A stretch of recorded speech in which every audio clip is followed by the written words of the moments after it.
या मंत्राने श्रीपाद प्रभूंचा आपल्याला कृपा आशीर्वाद मिळतो.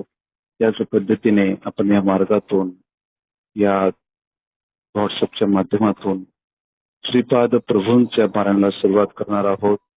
तर जिज्ञासूने अधिकाधिक लोकांना सांगून तर त्या पारण्याचा लाभ सर्वांनी घ्यायचा आहे. त्यासाठी योग्य वेळेस आपण ते डेट जाहीर करणार आहोत, कधीपासून चालू करायचं ते. जे संध्याकाळचा रुद्रपाठ आहे, त्या रुद्रपाठामध्ये दिव्य लोकांना अनुभूती येत आहेत. तुमच्यासाठी हा डेमो आहे, ऑनलाईन सेवा. तर ह्या सेवेला कंटाळा कधीच करू नये. हे रुद्रसेवा चालता बोलता झाल्याच पाहिजे. तुमच्याकडे पर्याय उपलब्ध आहेत. एखाद्या वेळेस चांगले ऑडिओ करून ठेवा. तुम्हाला जमत नसेल मोबाईलमध्ये ऑडिओ लावून जरी आपण रुद्रपाठ विषय घरच्या घरी जरी गेल्या घरातले कुठलेही कामं करा, ऑडिओ चालू करा, तर रुद्रपाठाचं तीर्थ त्या ठिकाणी मंत्र उच्चारते झाले पाहिजेत आणि ते तीर्थ तुम्ही ते ग्रहण करा, इतरांना द्या.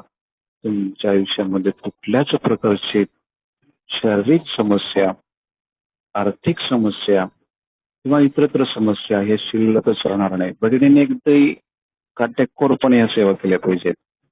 प्रश्न निर्माण राहणार नाही. अविनाश दादाकडे किंवा कुठल्या केंद्रामध्ये प्रश्न टाकायची गरज पडणार नाही.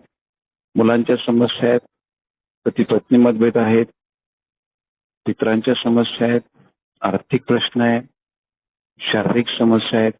या सर्व समस्यांचं एकमेव रामबाण औषध रुद्र तीर्थ. महिना, 2 महिना, 3 महिना, 4 महिने, 5 महिने करा. अद्भुत लाभ मिळवा. अद्भुत. स्वामींचं दरबार, त्यासाठी तुमच्या घरात स्वामींची स्थापना असली पाहिजे, स्वामींच्या नित्य सेवा असल्या पाहिजे. तर या रुद्रपाठाचा अनुभव हळूहळू का असेना कायमस्वरूपी लागतो. मृत्यूवरतीही मात या रुद्रपाठाने घेता येते. अजून काय हवं? मृत्यूवर देखील विजय मिळवता येतो. ज्यावेळेस डॉक्टर म्हणतात आमच्या हाताखालून ही केस गेली, आता सर्व काही करेल तो वरचा देव करेल. त्या रुद्रपाठाचं तीर्थ जेव्हा त्याचे 2 थेंब जरी मुखात पडलेत तर मृत्युंजय देवता प्रकट होते आणि ती तिथले यम किंवा काही त्या ठिकाणी त्या जीवाला काही यम घ्यायला असतात, ते टच देखील करू शकत नाहीत. एवढी ताकद त्या रुद्रपाठाची असते.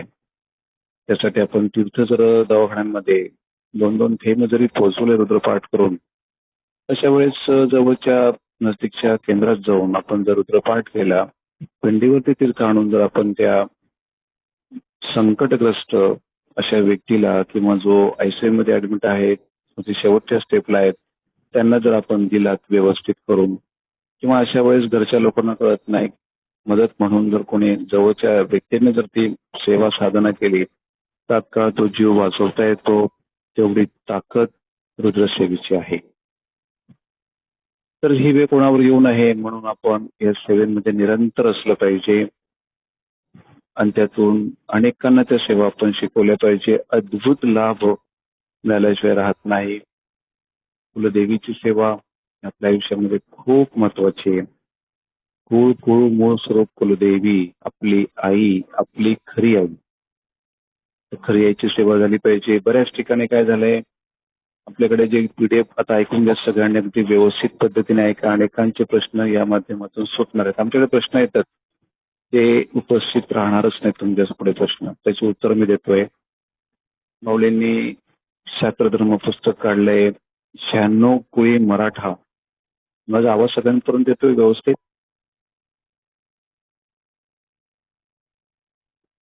येतोय दादा. येतोय. बरं बरं. हो येतोय. 96 कुळी मराठा. हो, 96 कुळी मराठाचे पुस्तक काढलंय. त्यात जे महाराष्ट्राचे जे लोक होते 96 कुळी मराठा, त्यांच्या जाती, उपजाती, पोटजाती, त्यांची कुलदेवी, 3.5 शक्तिपीठाची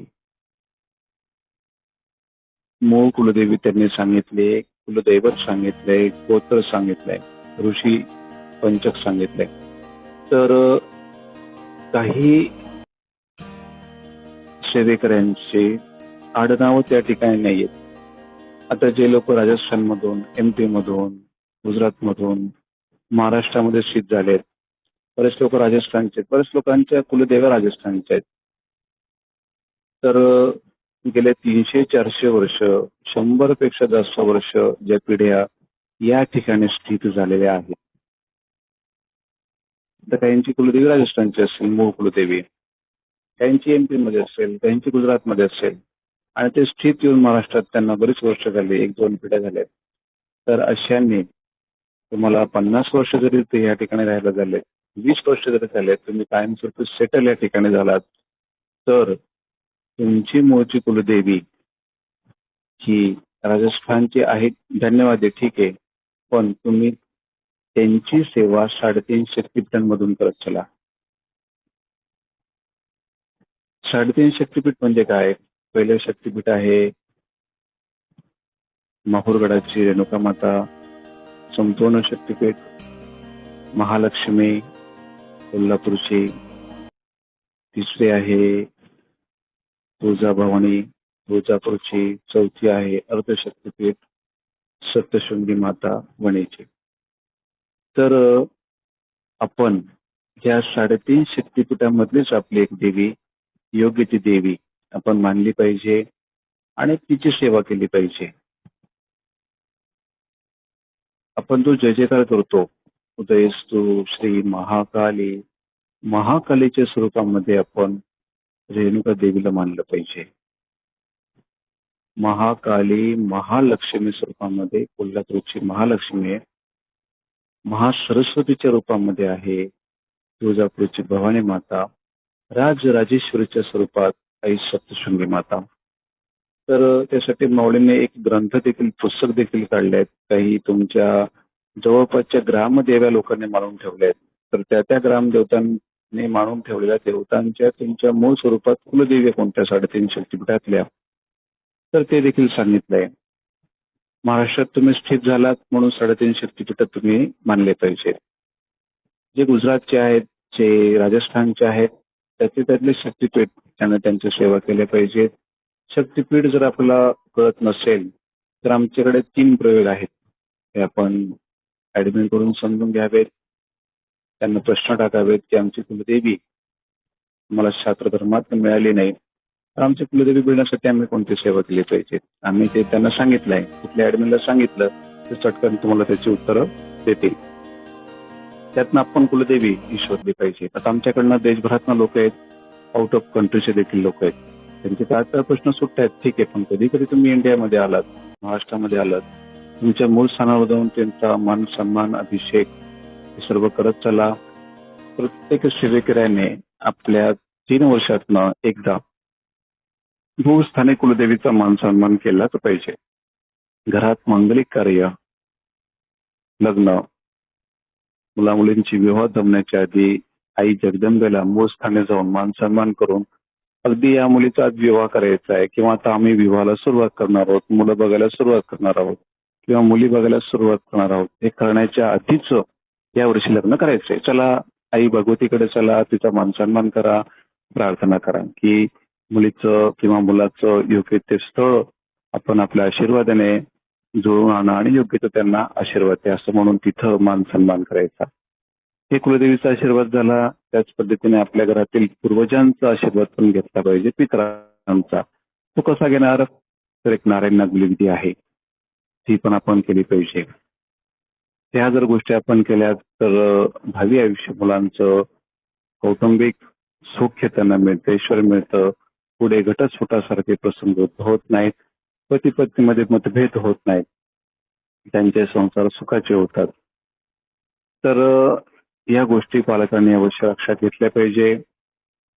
नारायण नागबली विधी आणि कुलदेवीचा आशीर्वाद घेऊनच आपण हे मांगलिक कार्य केलं पाहिजे. पितृदोष आपण आपला प्रभाव कमी केला पाहिजे. त्या माध्यमातून येणारी मुलगी, देणारी मुलगी जी तुमच्या ज्या घरात जाईल ते कमी पितृदोषाच्या घरात जाईल.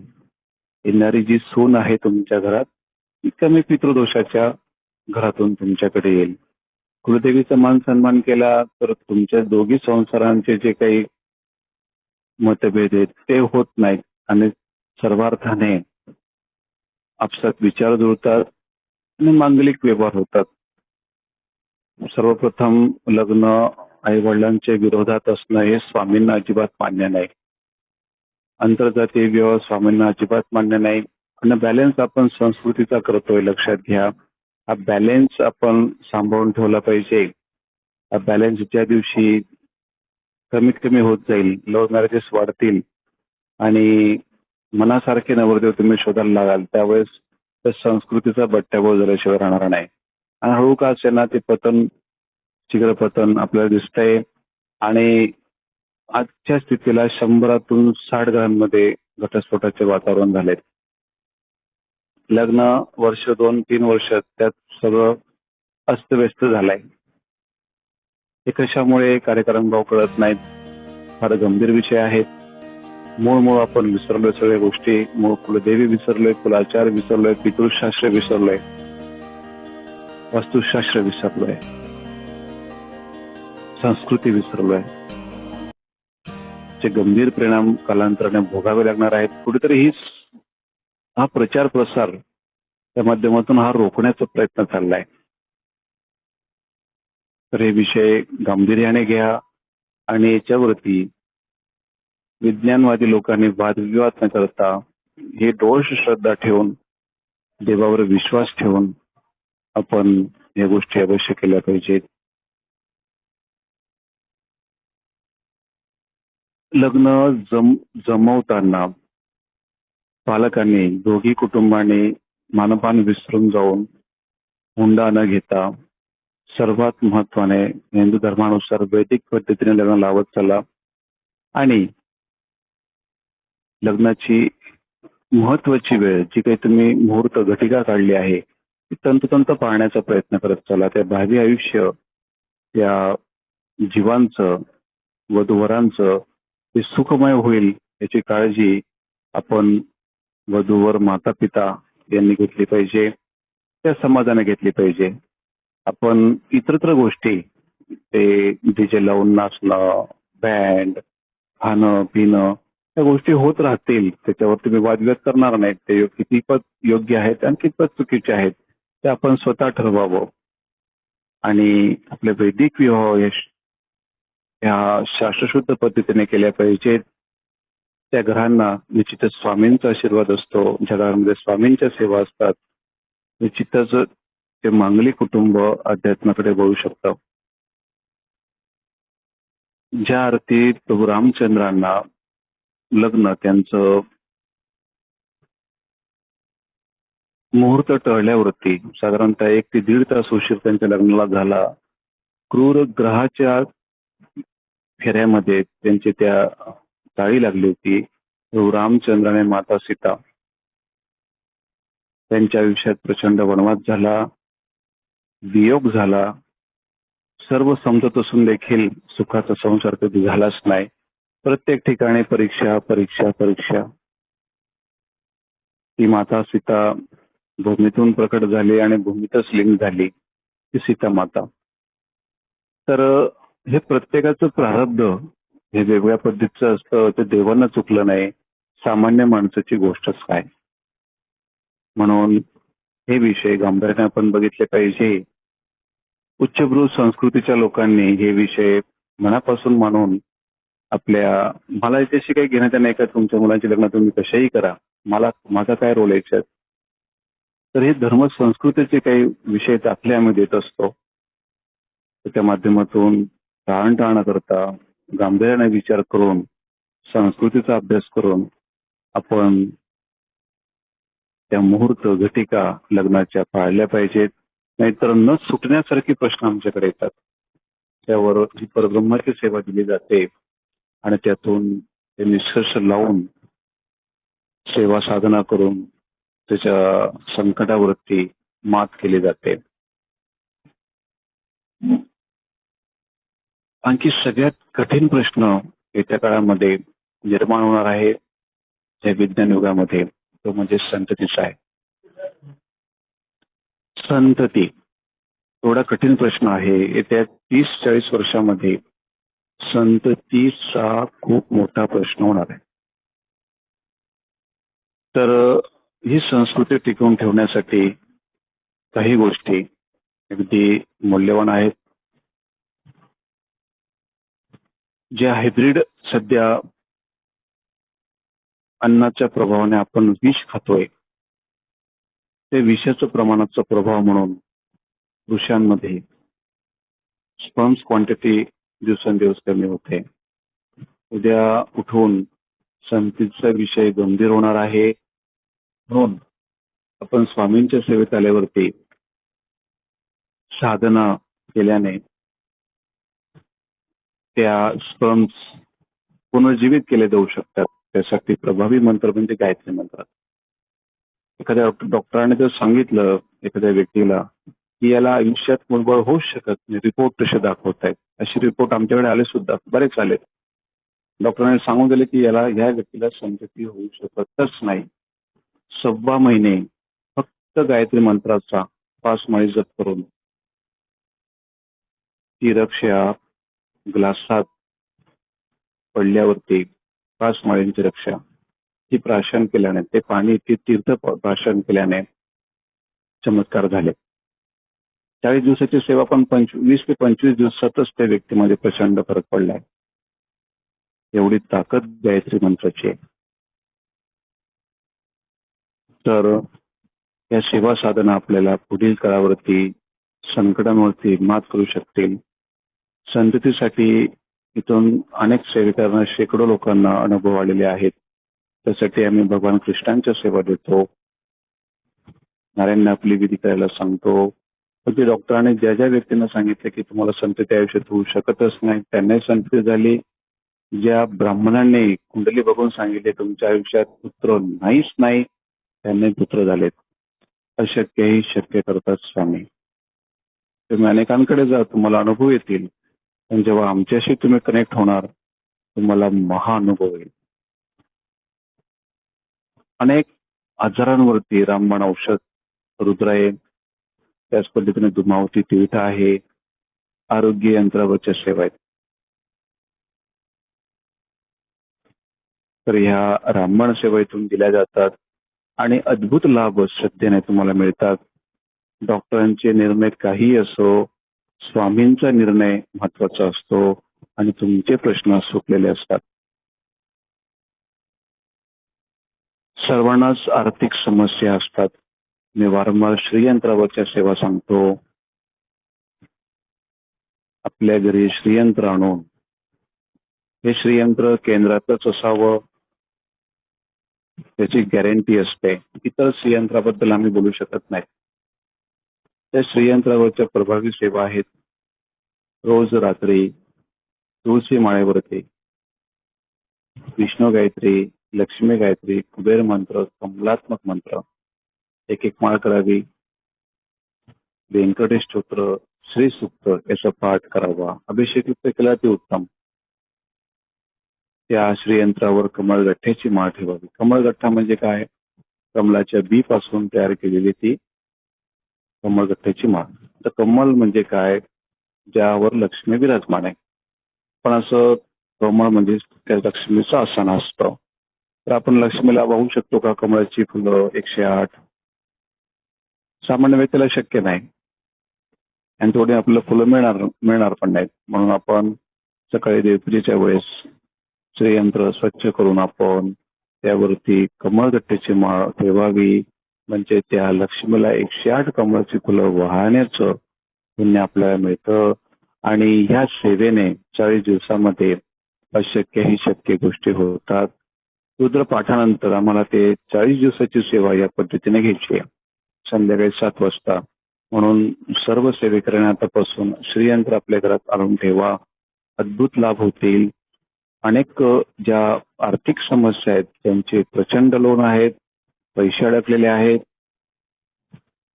व्यवसाय ठप्प झालेत, आर्थिक प्रश्न प्रचंड आहेत, अशांनी श्रीयंत्रावरच्या सेवा हे 40 दिवस सोडून आहेत. ऑनलाईन सेवा रुद्रपाठ आटोपल्यानंतर जसे तुम्हाला रुद्रपाठात प्रचंड अनुभव आलेत, तसे अनुभव श्रीयंत्राने येतात. घरात श्रीयंत्र असणं म्हणजे किती ऊर्जा आहे. त्याने वास्तुदोष देखील नष्ट होतो, घरातले कलह मिटतात, सुख शांती मिळते, लक्ष्मीचा निवास आपल्या घरात होतो. म्हणून श्रीयंत्र प्रत्येक हिंदू धर्म असलेल्या व्यक्तीच्या घरी श्रीयंत्र असलंच पाहिजे. त्याचा प्रभाव एवढा जबरदस्त आहे. तर त्या श्रीयंत्राने निश्चितच आपल्याला आर्थिक समस्येपासून समस्या त्या निवारण होतात. त्याच पद्धतीने ज्या आपल्या काही वैयक्तिक सेवा साधनं आहेत, अतिशय गंभीर प्रश्न आहेत. अशा वेळेस सहकुटुंब सहपरिवाराने 3 लक्ष श्री स्वामी समर्थ जप, 1.25 लक्ष गायत्रीचा जप कुटुंबाने केला पाहिजे. साधारणतः 21 दिवसात हे जप जर संपवलेत तर तुमची कुठलीही समस्या असेल ते निवारण झाल्याशिवाय राहत नाही. नारायणना बलिविधी प्रत्येक सेवेकरणाने 3 वर्षातून एकदा करावी. त्यातनं अनेक प्रकारचे प्रश्न आपले सुटत असतात. पितरांचे आशीर्वाद मिळत असतात. संततीविषयक प्रश्न असतील, वारंवार अपयश येत असेल संसारामध्ये, खूप पराकुटीचे आजार होत असतील, आत्महत्येची प्रवृत्त होत असेल, सगळं संपवावं असा निर्णय होत असेल, तर पितृदोषाचा त्रास म्हणून 3 वर्षात एकदा तरी आपण नारायण आपली विधी करावा. दरवर्षी भागवत सप्ताहामध्ये एक तरी सुलभ भागवत ग्रंथाचं 7 दिवसाचं पारायण आपल्या घरात झालं पाहिजे. पितरांचा त्रास तात्काळ नष्ट होतो. दर एकादशीला आपल्याकडे संक्षिप्त भागवत आहे, त्याचं वाचन पठन चिंतन मनन केलं पाहिजे. त्यानं काय होतं, त्या ऊर्जा प्राप्त होतात. त्या माध्यमातून ते दोष नष्ट केल्याची फळ आपल्याला मिळत असतं आणि त्या माध्यमातून आपले प्रश्न मार्गी लागत असतात. पण सर्व सेवेकऱ्यांनी वर्षातून तरी कमीत कमी 11 गुरुचरित्र पारायण केले पाहिजे. 5 श्रीपाद चरित्र झाले पाहिजेत. कौटुंबिक 51 दुर्गा सप्तशती झाले पाहिजेत. स्वामींचे रोजचे 3 अध्याय अकरामय झाले पाहिजेत. 36 नवनाथ पाठ झाले पाहिजेत. एक तरी सुलभ भागवत ग्रंथ वर्षातून वाचला गेला पाहिजे. एवढ्या सेवा सुखात असो दुःखात असो आपण जर केल्यात ना, तर त्या पिढ्यांचा उद्धार होतोच होतो. घरातल्या प्रत्येक जीवांचा उद्धार होतो. त्यातला एक जीव जरी आस्तिक असेल तर सर्वच आस्तिक होतात. हो, ती पॉझिटिव्हिटी निर्माण होते. घर शुद्ध शाकाहारी असंच असतं, पण त्या घरातली व्यक्ती ज्या ज्या घरात पडते त्या घरांचा उद्धार करते. मुलगी असो या मुलगा असो,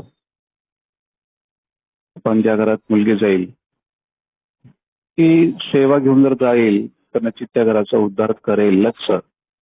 आणि येणारी सून आपल्यात आलीच तर ती स्वामी समर्थ सेविकरी बनेलच आणि ती पॉझिटिव्हिटी त्यांच्यात निर्माण होईल. तर या माध्यमातून हे सगळं करत असताना स्वामींचं कार्य आपण केलं पाहिजे. प्रत्येक घराघरांमध्ये सेवा पोचवली पाहिजे. अनेक कुटुंबाचं कल्याण आपण केलं पाहिजे. जसं स्वामींना आपण गुरु करतो तर अनेक जीव आहेत ते अजून भटकताय इकडे तिकडे. मग ते ऐश्वर्यात असो, सुखात असो, दुःखात असो, तुम्हाला जसं जसं कोणाला सांगता येईल तसं आध्यात्मिक तत्वज्ञान स्वामींच्या लीला कथन केल्या पाहिजेत आणि अनेकांना तो शाश्वत सुखाचा मार्ग दाखवला पाहिजे. तर श्री स्वामी महाराज अशा सेवेकऱ्याचं योगक्षेम घेत असतात. तर स्वामींचं कार्य करतो आणि त्या माध्यमातून स्वामी प्रचंड लीला करत असतात. सेवेकऱ्यांचे कित्येक सेवेकऱ्यांचे शब्द ते खरे उठवत असतात. सुरुवातीला कदाचित तुमचा कोणी अवमान करेल तरी तो अवमान आपण सहन करून स्वामी सेवा लोकांना मार्ग दाखवणं थांबवू नका. अनेकांना हा दिव्य मार्ग दाखवा. केंद्र टिपण्यापेक्षा या ऑनलाईन सेवेत आणावं. केंद्र टिपा, अवश्य टिपा, सेवा करा, पण अध्यात्म समजून घेताना या राशीवरती वाटचाल करत असताना तुम्हाला सर्वांना ह्या ऑनलाईन सेवेत येणं गरजेचं आहे. तुमच्या पुढे स्वामींच्या मूर्त्या त्या निर्जीव नाही, जिवंत मूर्ती दर्शन या माध्यमातून होऊ शकतं. अध्यात्माची ओढ पूर्ण करणारं हे ऑनलाईन मार्गदर्शन आहे. अखंड ब्रह्मतत्व, आत्मतत्व त्याचं दर्शन करून घेणारं हे व्हॉट्सअपचं माध्यम आहे. आमच्याशी कनेक्ट झालात, फार मोठ्या दिव्य शक्तीशी कनेक्ट होणार आणि त्यातून तुमचे आतापर्यंत जेवढे काही प्रश्न आहेत ते प्रश्न तात्काळ सुटतील. अनेकांना दिव्य अनुभूती येतील. ग्राम अभियान म्हणून आपण घरोघरी ही स्वामींची सेवा पोहोचवूया आणि त्याची दिव्य प्रचिती आपण अनुभव याचा घेऊया. श्री स्वामी महाराज दुसरे तिसरे कोणी नसून साक्षात दत्तप्रभूच आहेत आणि सर्व स्वामी महाराजांचं तत्व हे कृष्ण तत्वावरती अवलंबून आहे. भगवान कृष्णाने जे जे काही लीला त्या द्वापरयुगामध्ये केल्यात ते त्या 5,500 वर्षामध्ये त्या सर्व लीला भगवान कृष्णांच्या लीला या स्वामी महाराजांच्या कार्यात तुम्हाला जाणवतील, दिसतील. जसे तसं हे तत्व घेऊन श्री स्वामी महाराज आलेत. भक्तांचा योगक्षम त्यांनी घेतलाय आणि आपल्या अंतरंगातला कृष्ण जागरूक करून घ्यायचा असेल तर या भूतलावरती स्वामींपेक्षा मोठा गुरु आपल्याला मिळणारा नाही. श्री स्वामी महाराज हे साक्षात परब्रह्मतत्व आहे. या विश्वातील 5 गुरु, गुरु, सद्गुरु, परमगुरु, परात्पर गुरु आणि विश्वातलं अखेरचं गुरुतत्व हे सर्व 5ही गुरुतत्व आपल्या स्वामींमध्ये आपल्याला बघायचे आणि या अध्यात्माचा आपल्याला परिचय करून घ्यायचा आहे. देवता भजणं आणि स्वामी भजणं खूप फरक आहे. गुरु काय करतात? गुरु त्या शिष्याचा उद्धारात्मक क्रिया करत असतात. त्याला या मोहातनं, आसक्तीतून काढण्याचा त्यांचा प्रयत्न असतो. गुरु अशी यशाची किल्ली असते की कित्येक जन्मांपर्यंत हरवलेली असते. ती किल्लीच आपल्याला मिळत नाही. गुरु आपल्याला आपल्या मूळ स्थानापर्यंत नेऊन पोहोचवतात आणि खऱ्या ईश्वराची ओळख आपल्याला करून देतात.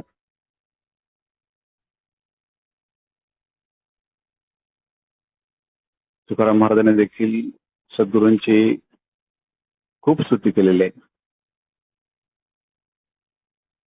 म्हणून तुमच्या पुढे देव जरी प्राप्त झाला, देवांना एकच प्रार्थना करा की आम्हाला योग्य सद्गुरू मिळून त्यांच्या चरणी लीन होण्याची सद्बुद्धी द्या आणि तो विठ्ठल असो, कृष्ण असो, राम असो, तो आपल्या अंतरंगातला त्याचं दर्शन आम्हाला करून द्या.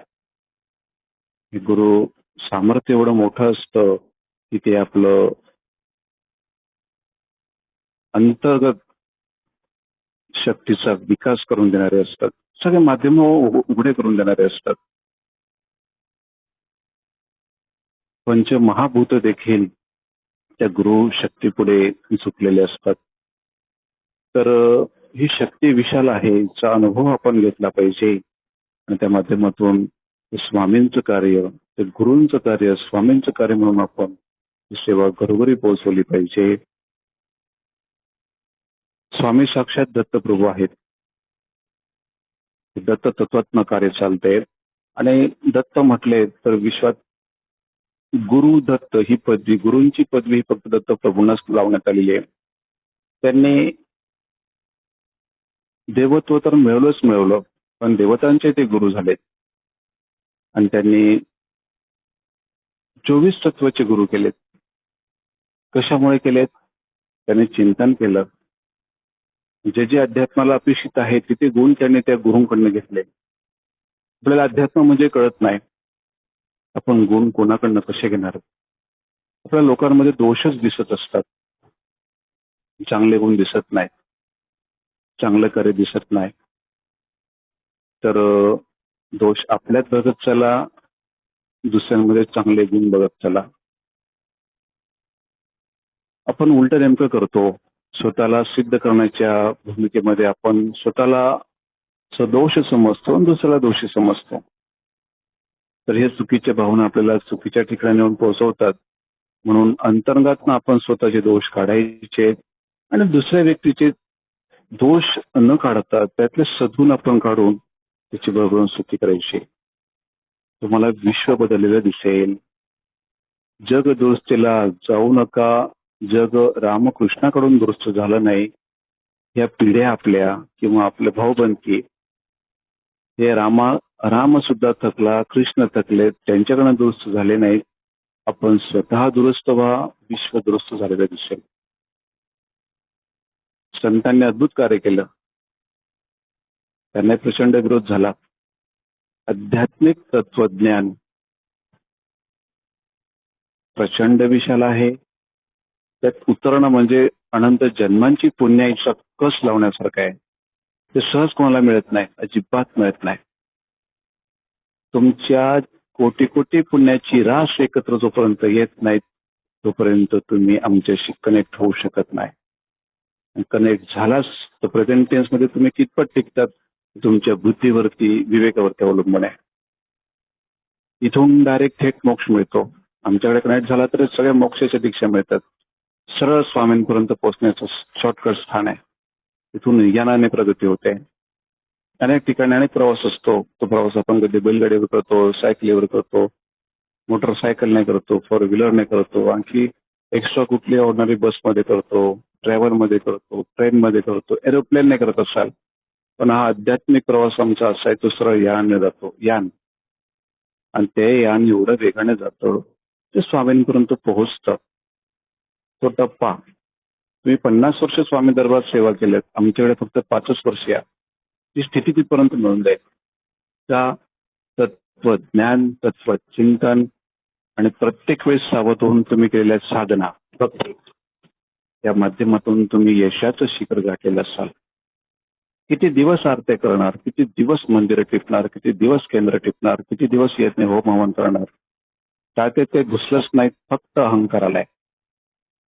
स्वामींचं कार्य करावं तरी काय? तुझ्याच टाक्यामध्ये स्वामी समजले नाही, तुम्ही इतरांना कसं समजावून सांगणार? प्रश्न आहे.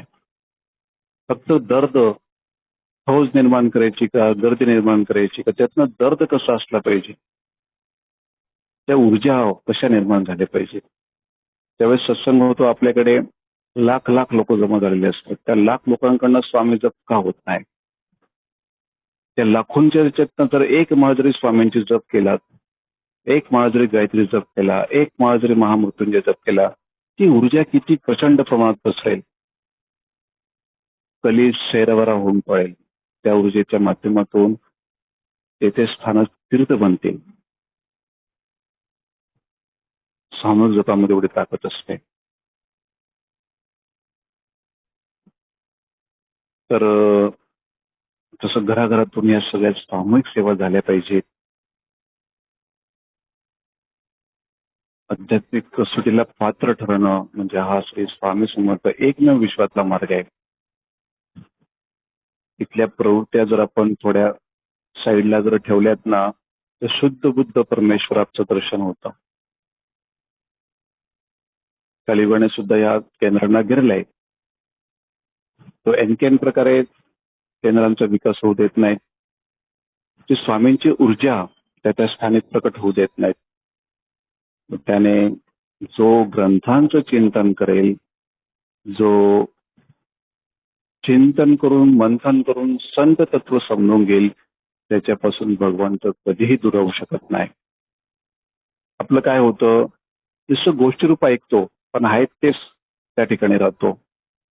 तुम्हाला स्वतः सक्षम होऊन त्या कृत्या अंमलात आणाव्या लागतील. ते विचार सत्यात उतरावे लागतील. परमशांतीचा अनुभव स्वतः घेऊन इतरांना ते सर्व चिकडे करण्याचा प्रयत्न करावा लागेल. प्रभू साक्षीला आहेत. स्वामी तुमच्या सोबत आहेत. यहुदी स्वामी तुमच्यात आहे. आतापर्यंत लोकांनी सांगितलं, भिवू नकोस, तुझ्या पाठीशी. स्वामी महाराज आपल्या पाठीशी. पण आम्ही असं म्हणतो, जो आमच्यासोबत कार्य करतो त्याच्या हृदयस्थ श्री स्वामी महाराज असतात. तिथे चालतं बोलतं केंद्र असतंय. तुमच्या ॲडमिनमध्ये चालते बोलते केंद्र आहेत. अर्थात दुःखी कष्टी लोकांना मार्गदर्शन करून त्यांच्या समस्या सोडवतात. तसंही तुमचं सर्वांचं हो. आणि या समस्या अनेकांच्या सुटून खरी मूळची समस्या आपली सुटली पाहिजे.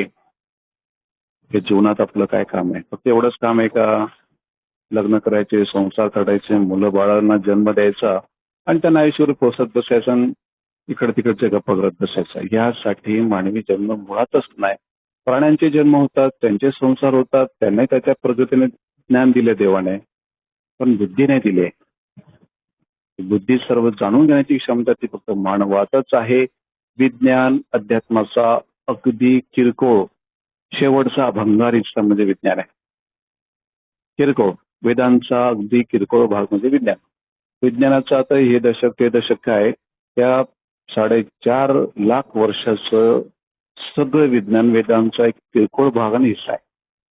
4.5 लाख वर्षां पुढचं सांगतोय मी.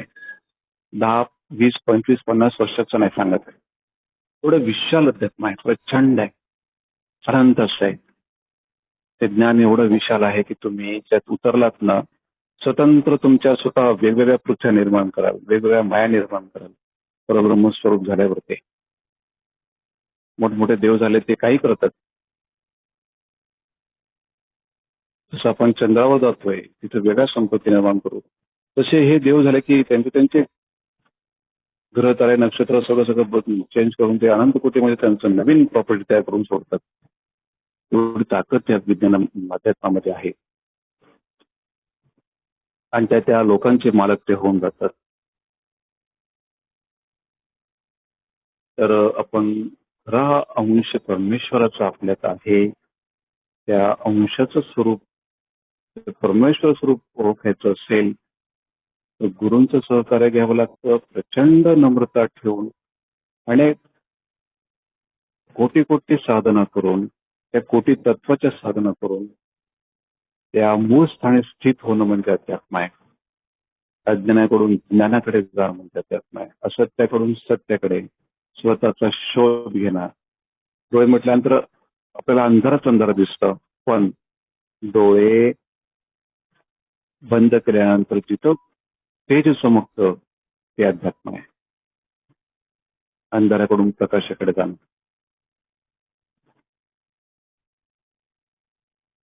त्या तत्वज्ञानाला प्राप्त होण्यासाठी इकडे या. आयुष्यात भरपूर काही मिळवाल. लोकांना वाटेल तुम्ही गमवाल असं, पण तुमच्या जीवनाचं सार्थक झालंच आहे. या शक्तीतून बाहेर निघून तुम्ही त्या परमेश्वराशी तुमचा तो जीवाचा शिव झाल्याशिवाय राहत नाही. आणि गुरु असे असतात ना, ते उचलून त्या ठिकाणी ठेवतातच. फक्त मनापासून लीन होणं महत्वाचं आहे. तर त्यासाठी आपण सर्वांनी या स्वामी सेवेमध्ये प्रवेश करून अनेकांचं कल्याण व्हावं म्हणून आपल्या ग्रुपच्या लिंक अनेक जणांना शेअर करत चला. टेलिग्रामच्या लिंक, व्हॉट्सअपच्या लिंक अनेक असे वेगळे जोडत चला. तुमच्याकडनं जर काही पारायण जास्त होत नाही, माळी होत नाही, पण वाटतं जगाचं कल्याण करायचंय, तर स्वामींबद्दल सांगत चला. आमच्या ऑनलाईन सेवेबद्दल सांगत चला. ज्यांना खऱ्या अर्थाने अध्यात्म समजून घ्यायचंय अशा जीवांपर्यंत तुम्ही पोहोचा. आम्हाला या माध्यमातून कुठल्याही प्रकारची प्रसिद्धी नको, पद नको, प्रतिष्ठा नको, मान नको. त्याची राख रांगोळी करून सोडली. कुठल्याही प्रकारचा तिथून उत्पत्तीचं किंवा इन्कम सोर्स असं कुठलाच विषय नसून फक्त एकच विषय आहे. स्वामी काय आहेत तुमच्यापर्यंत पोहोचले पाहिजे. ते ज्ञान काय आहे, ती शक्ती काय, त्याचा ओळख परिचय तुमच्यापर्यंत पोहोचला पाहिजे. हे नश्वर प्रश्न म्हणजे तुमच्यासाठी आमच्यासाठी किरकोळ आहे. तुम्ही मरणाच्या दाड्यातून जिवंत झालात, तुम्ही तुमच्या कुठल्याही रोग तुमचा इथून सुटला, कुठल्याही समस्या सुटल्या, हा भाग किरकोळ आहे. ते नश्वर. तुमचं जर मन नश्वरातच गुंतत असेल तर आमच्या आध्यात्मिक विज्ञानाचा काहीच उपयोग नाही. तुम्ही शाश्वत गोष्टींकडे ज्या दिवशी वळाल त्या दिवशी समजेल की आध्यात्मिक कार्य झालंय. स्वामी म्हणजे शाश्वत शक्ती आहे, अनंताची आहे, चिरंजीवी आहे. त्या शाश्वताकडे आपण वळालं पाहिजे. आपण काय होतं, आपण त्या नश्वरतेकडे वळतो आणि त्या अमूल्य मानवी जीवनाचं घात करून बसतो. म्हणून हळूहळू का असेना कासवाच्या गतीने आध्यात्मिक टप्पे पार करणं शिका. कितीही मोठ्या साधना केल्यात, तुमचं मन जर त्या नश्वरतेकडे असेल तर महाराज काय, महाराज साधनेचे भक्ताचे दास असतात. तुम्ही जसं म्हणाल तसं द्यायला तयार आहे. तुमची वृत्ती नेमकी काय मागायची. अध्यात्माच्या बाजारात तुम्ही भाजीपाला न मागता ते हिरा काय आहे, ते सोनं काय आहे आणि तुमची किंमत काय आहे हे जाणून घ्या. अनेक संतांनी हे जाणलं आणि ते त्या स्थितीमध्ये खूप उच्च स्थितीला गेलेत. जर आपल्याला तेवढा महान आत्मा जरी बनता आला नाही तरी माणूस म्हणून आपण शोभलं पाहिजे. एक महामानव जरी बनता आला नाही, आदर्श व्यक्तिमत्व तरी बनलं पाहिजे. एवढा तरी ध्यास घेतला तरी ह्या कार्याचा विजय आहे. पण अध्यात्मात येऊन जर अनेकांचे घात केलेत, स्वामींचं कार्य थांबवलं, पद प्रतिष्ठेसाठी राजकारण खेळलात, कुणाला फसवलं, मनापासून दुखावलं, तर त्यापेक्षा नास्तिक राहिले जातील. स्वामींचा क्रोध झाला, गुरूंची व कृपा झाली, विश्वातली कुठलीच शक्ती मदत करू शकत नाही. आणि तुमच्यावरती अनेक देवांचा शाप आहे, कोप आहे, ताप आहे, कुलदेवीचा आहे, सगळं काही पितरांचा ताप आहे, शाप आहे, तळतळाट आहे. पण स्वामी आहेत, सगळं सांभाळून घेतील. स्वामी तुमच्या केसाला धक्का लागू देणार नाही. पण ज्या दिवशी स्वामींच्या कार्यात तुम्ही आडवे आलात, कार्य होऊ दिलं नाही,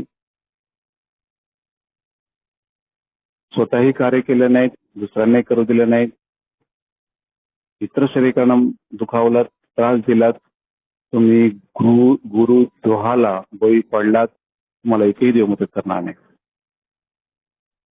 अनेक जन्म तुम्हाला भोगावे लागतील. त्या जन्माने तुम्ही स्वामींची सेविका असाल, पण भयंकर दुःखी कष्टी असाल. तुमचा एक भाग स्वामींना मागण्याचा होता, तेवढा ते देतील, परत परत जन्मात तुम्हाला सेवा करायला देतील. परंतु दारुण दुःख, अक्षय दारुण दुःख मिळतील. वज्रलेपासारखे ताप घेऊ नका. अक्षय पुण्याकडे वळा. पण जर तुम्हाला बघा, वज्रलेपासारखे पाप असतात, तीर्थक्षेत्री केलेले पाप अक्षय पाप असतं. आपण तीर्थक्षेत्री एखादा जप करतो, तो 100 पटीने त्याचं पुण्य वाढलेलं असतं, अक्षय परिणाम ते मिळवून देतात. तसं तीर्थक्षेत्रांमध्ये पाप नाही व्हायला पाहिजेत, सामूहिक पद्धतीने पाप नाही व्हायला पाहिजेत. सती किंवा सत्याच्या विरोधात जर आपण असत्य घेऊन बसत असाल, ते महामोठं पाप आहे. आपली शक्ती सगळी क्षीण होऊन जाते, संपत्ती पुण्य सगळं क्षीण होतं. म्हणून आपण असत्य व्यवहारात आहोत का, कोणाच्या पाठीशी असताना आपण ती व्यक्ती सत्य आहे का, सत्य पडताळून पाहिलं पाहिजे. तर भीष्मासारखं, त्या कर्णासारखं, आचार्य द्रोणाचार्यासारखं आपल्यावर तर होत नाही ना. कारण सत्य हे नेहमी एकटंच असतं, त्याला फक्त परमेश्वराची साथ असते. अख्खं विश्वाचे व्रत असतं. त्या द्वापरयुगात 5 पांडव होते, पण आजच्या स्थितीला एकच पांडव, तुम्ही स्वतंत्र एकच. आणि तुमच्या पाठीशी असलेला ते स्वामी महाराज. फक्त विश्वविरोधाला असतं आणि तेव्हा भक्ती करायला की औरच मजा असते. त्यात जर असं मार्गदर्शन मिळालं तर त्याचा अर्जुन झाल्याशिवाय राहत नाही, त्याला क्षणार्धात मोक्ष मिळाल्याशिवाय राहत नाही. तर अतिशय भावुक न होता अखंड गीता तत्व जाणण्याचं धाडस करा. आपल्या मुलांच्या हातात ग्रंथ द्या, स्वामी चरित्र, गीता वाचायला.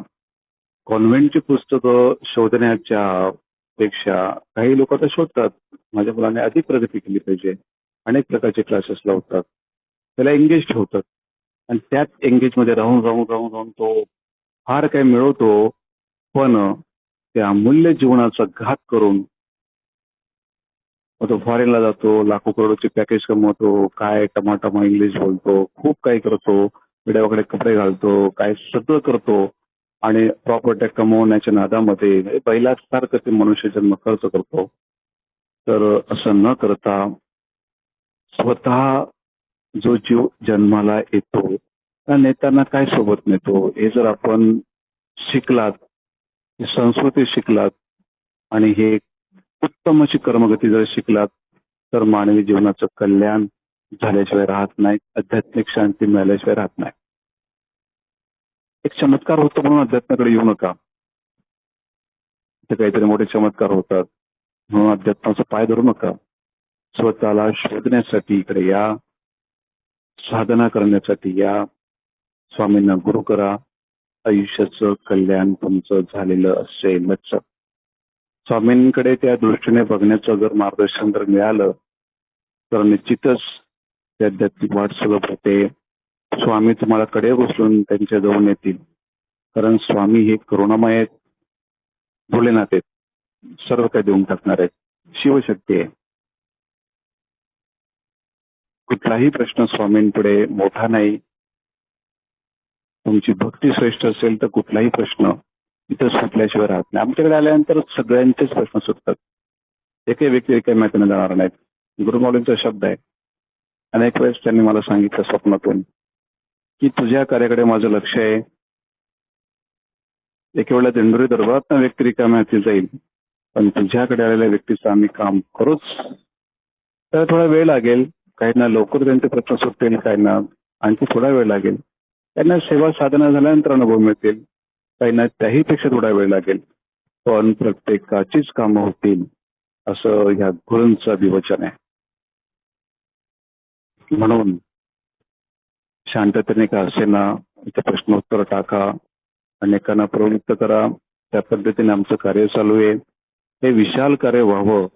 अनेकांचे प्रश्न सुटले. तुम्हाला कोणीतरी मार्गदर्शन केलं या ग्रुपसाठी आल्यावरती तुम्ही त्यांना धन्यवाद द्या. तसंच तुम्हाला अनेक लोक धन्यवाद देतील. तुमच्या राशीत पुण्य पडेल. अनेकांपर्यंत ह्या टेलिग्रामच्या लिंक्स पोहोचवा. अनेकांपर्यंत हे कार्य न्या. हजारोच्या संख्येने आज आहे ते लाखोच्या संख्येने होऊ द्या.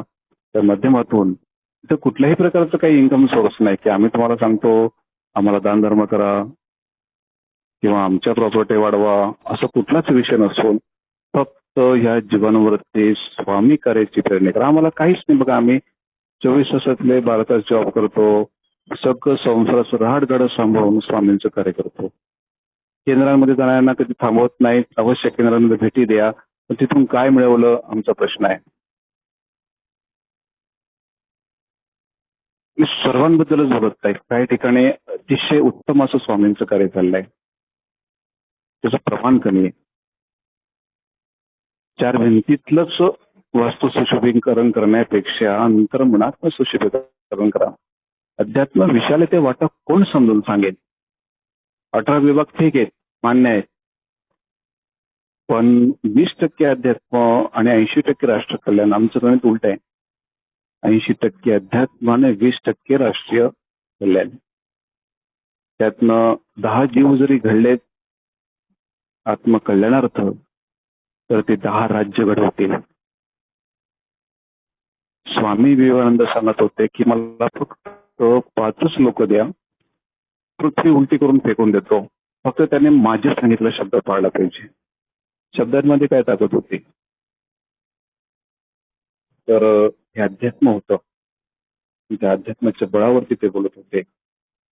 असो, धार्मिक ग्रंथ, संत महात्म्यांचे चरित्र आपण अवश्य ऐकलं पाहिजे. त्यातून आपण आपल्या तरुण मुलांना घडवलं पाहिजे. संस्काराचे विचार आपल्या पाल्यांमध्ये असतील तर मुलांमध्ये यायला वेळ लागणार नाही. जी स्थिती भयंकर वाईट आहे, ही वाईट स्थिती याचा पुढचा परिणाम हा सुंदर यावा प्रत्येक कुटुंबासाठी. तर आत्ताच ऍडमिशन घ्या आमच्या ग्रुपमध्ये. अध्यात्मामध्ये प्रवेश करण्यासाठी ही ऍडमिशन घ्या विनामूल्य. कुठल्याही प्रकारचं इथं मूल्य घेतलं जात नाही.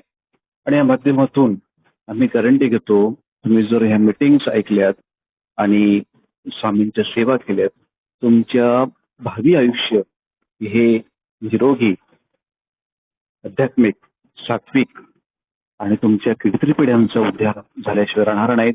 स्वामी तुमच्या घरामध्ये असतील आणि वेळोवेळी तुमच्याशी बोलतील. हा चमत्कार झाल्याशिवाय राहत नाही. एवढी संकट काळात तुम्हाला दर्शन देखील देतील. एवढी अनुभव महाअनुभवाची प्रचिती आल्याशिवाय राहणार नाही. चालेल, अधिक वेळ घेत नाही. आमच्या ऍडमिन मधून असं जे कोणी बोलणार आहेत त्यांनी सुरुवात करावी. माझं मार्गदर्शन या ठिकाणी थांबत आहे. तर ऍडमिन मधून मार्गदर्शन होईल, नंतर अनुभव सत्र होईल. श्री स्वामी समर्थ. कोणाला करायचं मार्गदर्शन?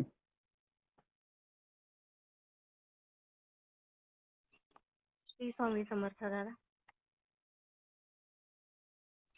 हा, श्री स्वामी समर्थ चालू करा. ताई आपण हँडल करू अभी. ठीक आहे.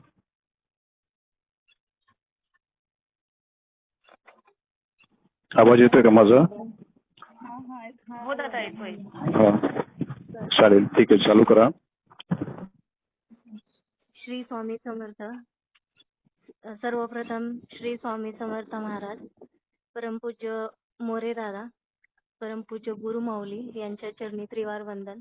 आणि इथं मार्गदर्शन रूपी ऑनलाईन सेवेसाठी जे हजर आहेत त्या प्रत्येक दादा आणि ताईला मनापासून श्री स्वामी समर्थ. मी भाग्यश्री किरण गुंजोटे. मागच्या 10.5-11 महिन्याच्या पिरियडमध्ये मी स्वामी सेवेमध्ये आलेले आहे. स्वामी सेवेमध्ये मला असंख्य अनुभव आलेले आहेत. स्वामी सेवेच्या आधीचं आयुष्य आणि आत्ताचं ह्या माझ्या 1 वर्षातलं आयुष्य इतका ड्रास्टिक चेंज आलाय. सगळ्यात महत्त्वाचं म्हणजे माझं मानसिक जे टेन्शन आहे ते अगदी पूर्णपणे निघून गेले. आत्ता स्वामींच्या चरणांची शपथ, 1% सुद्धा मला मानसिक टेन्शन राहिलेलं नाहीये. बाकी सगळ्या गोष्टी तर व्यवस्थित सगळ्या चालूच आहेत. पण सगळ्यात महत्त्वाचं म्हणजे मी मेंटली स्ट्रॉंग झाले आणि टेन्शन अजिबात कुठल्याच गोष्टीचं नाहीये. कितीही मोठी घटना आज माझ्या आयुष्यात घडली तर मला काहीच फरक पडणार नाही. फक्त एकच नाव माझ्या ओठावर येईल, तर श्री स्वामी समर्थ. हा माझा सगळ्यात मोठा आणि अद्भुत असा अनुभव आहे. आपण इथं मार्गदर्शन सेवा श्रवण करण्यासाठी सगळेजण इथं जमलेलो आहोत. याचा अर्थ म्हणजे मला काय वाटतं, पहिली पायरी आपली हीच आहे की आपण स्वामी सेवेत येणं, ही पहिली पायरी आहे. त्याच्यानंतर दुसरी पायरी कुठली असेल तर आपण केंद्रात जाणं, सेवा वगैरे करणं, तिथं जे काही आरत्या वगैरे होतात ह्या सगळ्या सेवा, आरत्या ह्या करणं. तिसरी पायरी कुठली असेल तर स्वतः सगळ्या सेवा करून अनुभव घेणं. आणि त्याच्यानंतरची जी पायरी असेल तर मला वाटते ही मार्गदर्शन ऐकण्याची. म्हणजे आपण आत्ता ह्या प्लॅटफॉर्मवरून ही सेवा, मार्गदर्शनाची सेवा श्रवण करतोय म्हणजे आपण ह्या 4थ्या वर्गात आपण आलेलो आहोत. एकदम म्हणजे सेवा करून जे काही मिळवायचंय त्याच्याही पेक्षा पुढच्या वर्गामध्ये आपल्याला स्वामींनी पाठवले. ते कशासाठी पाठवलं असेल तर मुळात स्वामी कसे आहेत, त्यांचं कार्य काय आहे आणि आपण जन्माला कशासाठी आलोय आणि आपल्याला करायचंय काय, पूर्णपणे अध्यात्म म्हणजे काय हे जाणून घेण्यासाठी आपण इथं आलेलो आहोत. ह्यासाठी आपल्याला स्वामींनी ह्या मार्गात आणि ह्या 4थ्या वर्गात आपल्याला पाठवले. आणि दादांचं अनमोल असं मार्गदर्शन ऐकून आपल्यामध्ये एकदम आपल्याला कळत पण नसेल इतके मायनर बदल होतात. पण एक दिवस काही काळ, जास्तीचा काळ गेल्याच्या नंतर आपण स्वतःला म्हणजे कंपॅरिझन केलं तर आपल्याला कळून येईल की आपण आधी कसे होतो आणि आत्ता कुठे आहोत. हे सगळं आपल्यापुरतं मर्यादित आपल्याला ठेवायचं नाहीये. आपल्याला आपल्या मुलांमध्ये विशेषतः सगळ्यात जास्त आपल्या घरात आणि आपल्या मुलांच्या मनामध्ये हे आपल्याला रुजवायचंय. आपल्याला स्वामी सेवेकरी बनवायचे, त्यांना स्वामी सेवेत आणायचंय, सगळं करायचंय. त्याच्यासोबत सगळ्यात महत्त्वाची गोष्ट आपल्यासाठी हीच असली पाहिजे की आपण पालक म्हणून आपल्या मुलांमध्ये स्वामी बीज आपण रुजवलं पाहिजे. त्याची सुरुवात आपल्यापासून, घरापासूनच होते. श्री स्वामी समर्थ. परवा 1 महिन्याखाली मला एका ताईंचा फोन आला होता. त्या ताईंना त्यांच्या मुलासाठी सेवा पाहिजे होती. मुलगा होता 10वीत आणि त्याच्यासाठी त्यांना सेवा करायची होती. मग त्या ताई म्हणल्या, ताई तुम्ही काही सेवा वगैरे सांगू शकाल का मला? मग मी सहज म्हणलं की मी सांगेन, मग आतापर्यंत मला जेवढं ज्ञान भेटले मी तेवढ्यावरून तुम्हाला सांगेन सेवा. मुलाला म्हणलं सांगा करायला. तर त्या ताई मला काय म्हणल्या असतील, त्या ताई म्हणल्या तुम्ही सांगा मला सेवा, मी सेवा करीन. मी म्हणलं तुम्ही का करणार? ज्यांचा प्रॉब्लेम आहे त्यांना करायला पाहिजे. म्हणजे कसं त्यांना रिझल्ट लवकर येईल आणि काय पाहिजे ते सगळं व्यवस्थित होईल. ताई म्हणल्या माझा मुलगा देवाला मानत नाही, माझा मुलगा नास्तिक आहे. मग ह्या प्रश्नात त्यांच्या उत्तरात आपल्याला एक गोष्ट मात्र लक्षात आली पाहिजे. आपण बाकी सगळ्या गोष्टी करतोय सांसारिक, पण आपले मुलं जर नास्तिक असतील, तर ह्या गोष्टीचा आपण मनातून सगळ्या बाजूंनी विचार केला पाहिजे. आपण जर आपल्या मुलांमध्ये जर ते आपलं कसं आहे ना, प्रत्येक स्त्रीचं जेव्हा आपण एका मुलाची आई होणार आहे किंवा बाळाची आई होणार आहे जेव्हा असं कळतं ना, तेव्हा आपण भरपूर काही करतो. खूप इच्छा असतात की आपला मुलगा असा असावा, चांगला असावा. त्याच्यामुळे सगळ्या काही सेवा काही करतो. जेवढं चांगलं कानाला ऐकायला येईल तेवढं सगळं करण्याचा प्रयत्न करतो. ग्रंथ वाचतो. त्याच्यामुळे हे बीज आपण रुजवत असतो त्यांच्यामध्ये. पण कालांतराने जेव्हा आपण थोडा काळ गेला, जेव्हा मूल प्रत्यक्षात जन्माला येतं, तेव्हा आपण बाकीच्या गोष्टींमध्ये इतकं अडकतो की आपल्याला आपण बीज रुजवलंय आणि त्या बीजाचं आपल्याला वृक्षामध्ये रूपांतर करायचंय.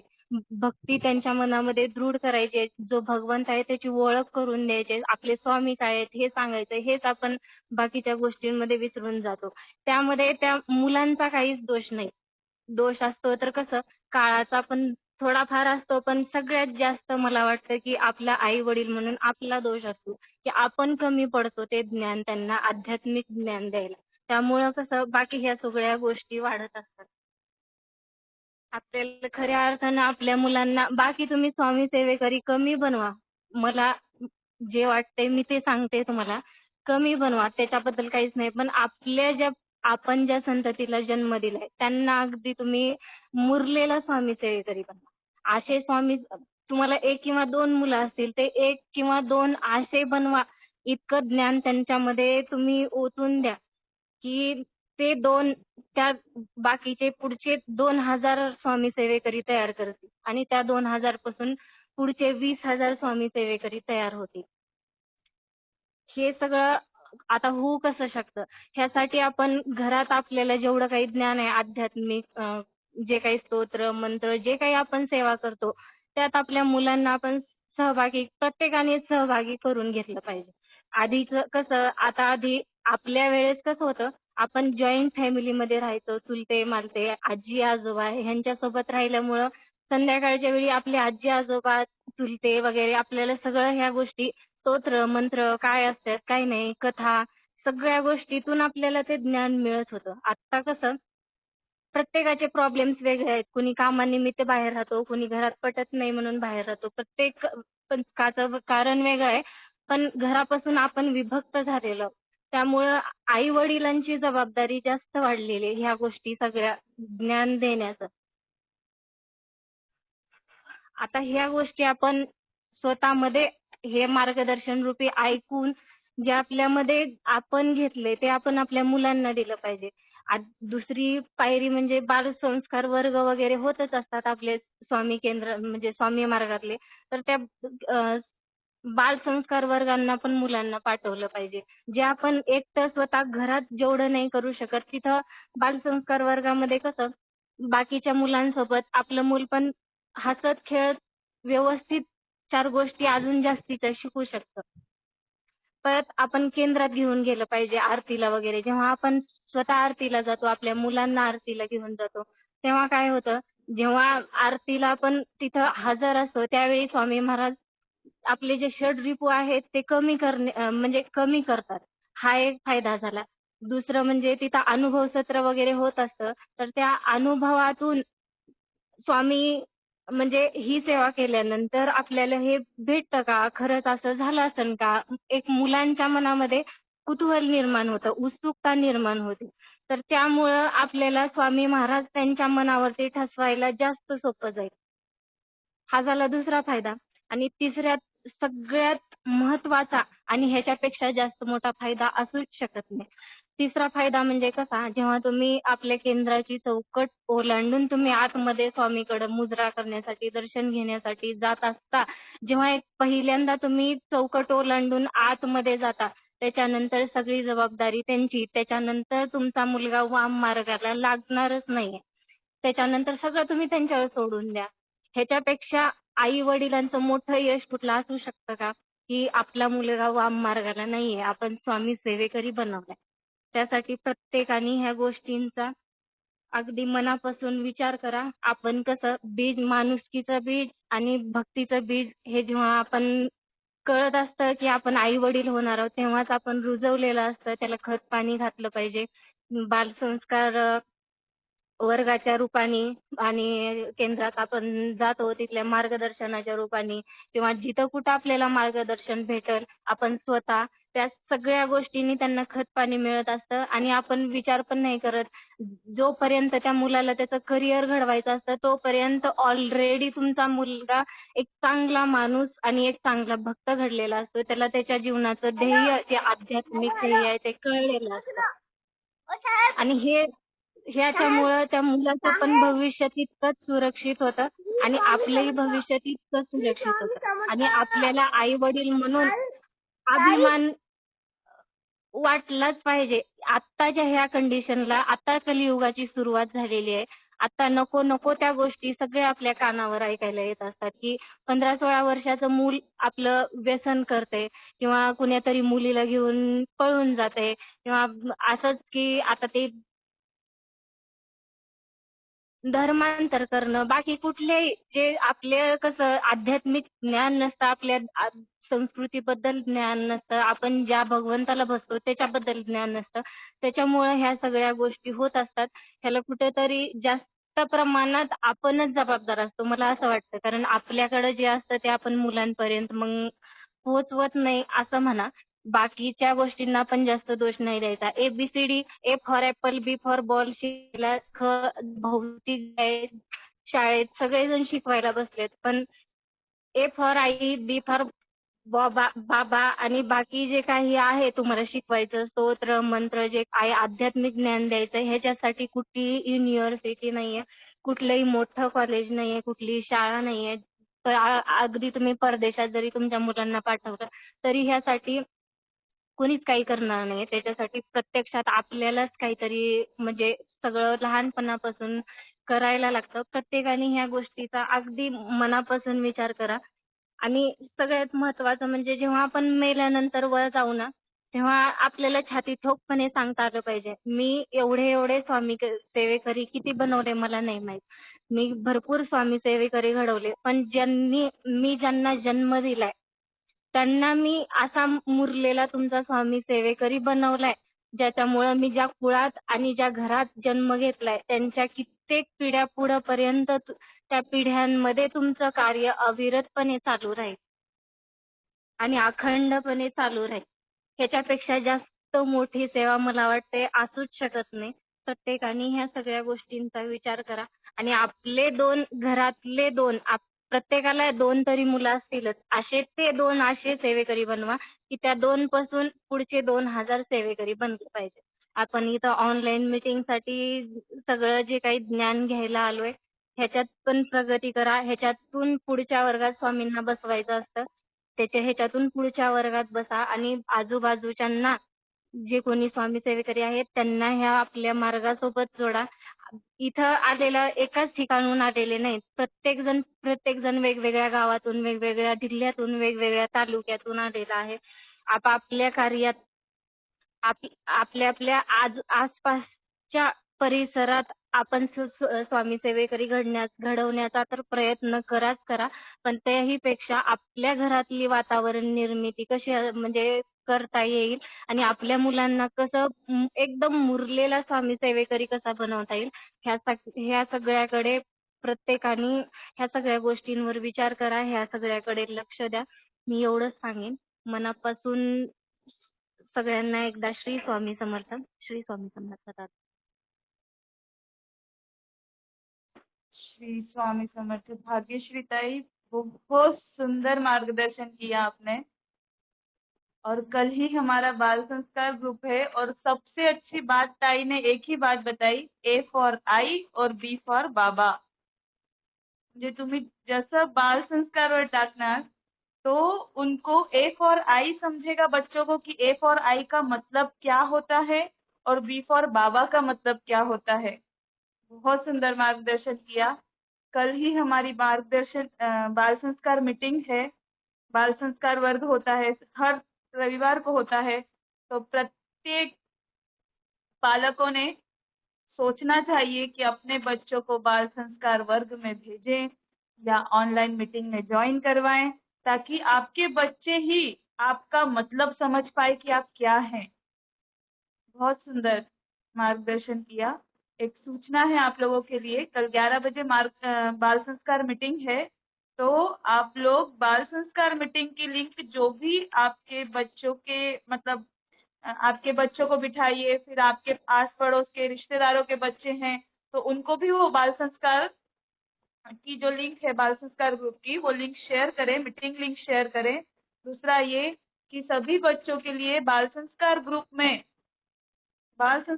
में हर रोज एक आध्यात्मिक, पौराणिक या सीखने वाली कुछ कथाएं शेयर की जाती हैं। कुछ स्टोरियां, कुछ कहानियां शेयर करती हूँ मैं, या कोई भी हमारे एडमिन शेयर करते हैं। तो कृपया वो छोटी छोटी स्टोरियों को आप बहुत बड़ा पुराण तो पढ़कर अपने बच्चों को नहीं सिखा सकते हैं। आज के ज़माने में वो इतना पॉसिबल नहीं होता है कि आप लोग भी जॉब करते हैं, बच्चों को भी टाइम नहीं मिलता है। तो वो जो छोटी सी 2 या 3 मिनट की स्टोरी होती है वो अपने बच्चों को ज़रूर पढ़वाएँ और उसका जो सार निकलता है वो ज़रूर उनको समझाएँ, ताकि वो बच्चे उस संस्कृति के अकॉर्डिंग ढल सके। और जो आने वाला पीरियड है, टाइम पीरियड जो आने वाला कलयुग है, तो वो अंत में आपके बच्चे ऐसे घड़ें कि स्वयं साक्षात भगवान उनको दर्शन दे और वो बोलें कि हाँ, ये बच्चे बहुत संस्कारवान बने हैं, और आपको अपने बच्चों पर गर्व होगा उस समय। तो ये बाल संस्कार के बारे में भाग्यश्री ताई ने बहुत अच्छा बताया। तो कृपया आप लोगों से विनती है कि आप लोग बाल संस्कार ग्रुप में अपने बच्चों को जरूर ज्वाइन करवाएं। दूसरा एक और सूचना है, आप दादा को हमारी ग्रुप की मतलब कुछ नियमावली है कि आपको प्रश्न कैसे डालना है। तो आप प्रश्न एडमिन को ही डालें, आप दादा को डायरेक्ट प्रश्न करते हैं। आपको पता है भगवान के पास जाने का मार्ग भक्ति मार्ग होता है, ठीक है। वैसे ही आप प्रश्न किसके पास पहुंचा रहे हैं? भगवान के पास, स्वामी महाराज के पास पहुंचा रहे हैं ना, वो परात्पर शक्ति के पास पहुंचा रहे हैं आप प्रश्न। तो वो प्रश्न पहुंचाने का कोई मार्ग बना है, वही मार्ग के थ्रू आप प्रश्न पहुंचाएंगे ना, तो आपका प्रश्न सरलता से पहुंच पाएगा। आप क्या करते हैं, डायरेक्ट दादा को मैसेज करते हैं। तो आप डायरेक्ट जब मैसेज करते हैं ना, तो दादा किसी को रिप्लाई नहीं कर पाती, क्योंकि उनका समय बहुत व्यस्त होता है। वो व्यस्तता के अंदर समय निकाल कर हमको मार्गदर्शन करते हैं। ये हमारा सबसे बड़ा, कहीं जन्मों जन्मों का पुण्य है जो हमको उनका मार्गदर्शन मिल रहा है। तो आप लोगों से विनती है कि आप लोग डायरेक्ट दादा को मैसेज ना करके आप लोग एडमिन को मैसेज करें। आपको एडमिन मार्गदर्शन करेंगे ही करेंगे, एक भी एडमिन ऐसा नहीं है जो आपको मार्गदर्शन नहीं करे। सभी एडमिन आपको पूर्ण रूप से मार्गदर्शन करेंगे, चाहे वो टाइम टू टाइम निकाल कर। मैं मेरा खुद का तो बोलती हूँ, मुझे टाइम जैसे मिलता है वैसे मैं आप लोगों के मैसेज का रिप्लाई करती हूँ। कभी कभी होता है मैं रात को 1 बजे भी रिप्लाई करती हूँ किसी को। तो उसमें आप ऐसा ना सोचे कि आपको कोई मार्गदर्शन नहीं मिलेगा इसलिए आप डायरेक्ट दादा को मैसेज करें, नहीं। आप जब परंपरा के अनुसार, एक व्यवस्थित मार्ग के अनुसार, भक्ति मार्ग के अनुसार जब उस प्रश्न को वहां तक पहुंचाएंगे ना, तो आपका हो सकता है आपका प्रश्न डालने तक और सिर्फ दादा के पढ़ने से ही आपका प्रश्न सॉल्व हो जाए, ऐसा भी हो सकता है। तो ये बात का आप सब लोग ध्यान रखेंगे और पूर्ण रूप से इस रूल को फॉलो करें, आप लोगों से विनती है। और अब जिन किसी को भी रुद्र पाठ के माध्यम से, स्वामी सेवा के माध्यम से जो भी अनुभव आए हैं, कृपया आप अपने अनुभव शेयर करें। और अनुभव शेयर करने का तरीका, अपना नाम बताएं, आप कहाँ रहते हैं वो बताएं, आपका प्रश्न क्या था और आपको क्या अनुभव आया, ठीक है। श्री स्वामी समर्थ। अनुभव शेयर करने के लिए आप माइक पर क्लिक करेंगे तो आपको यहाँ से अलाउ किया जाएगा।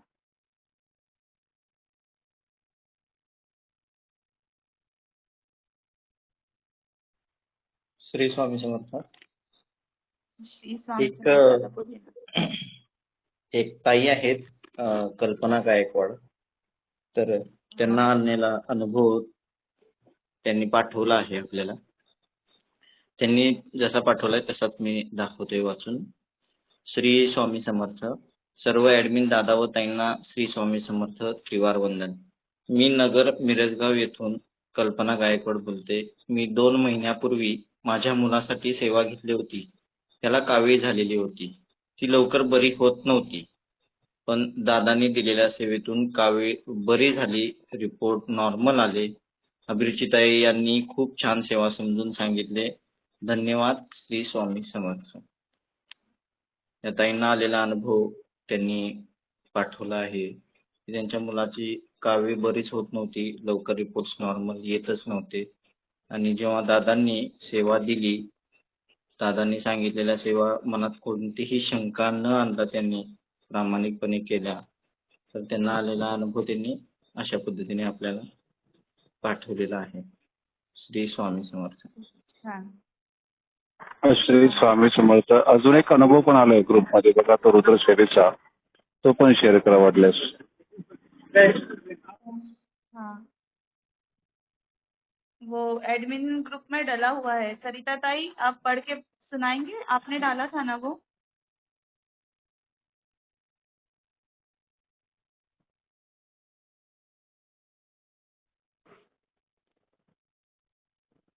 ठीक है. गुरुप्रसाद दादा, आप पढ़ के सुनाएंगे क्या? मराठी में ही लिखा है वो. वेट चेक कर रहा हूँ. मेंशन करती मैं.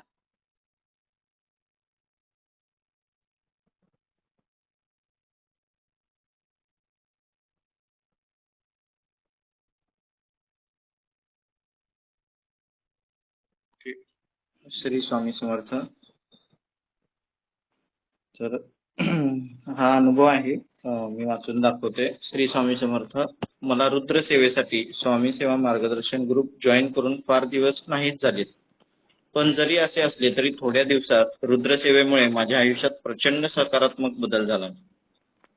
त्यासाठी मी अविनाश दादा व सर्व ॲडमिन दादा व ताई आणि ग्रुपमधील सर्व सेवेकरी यांचे खूप खूप आभार मानते.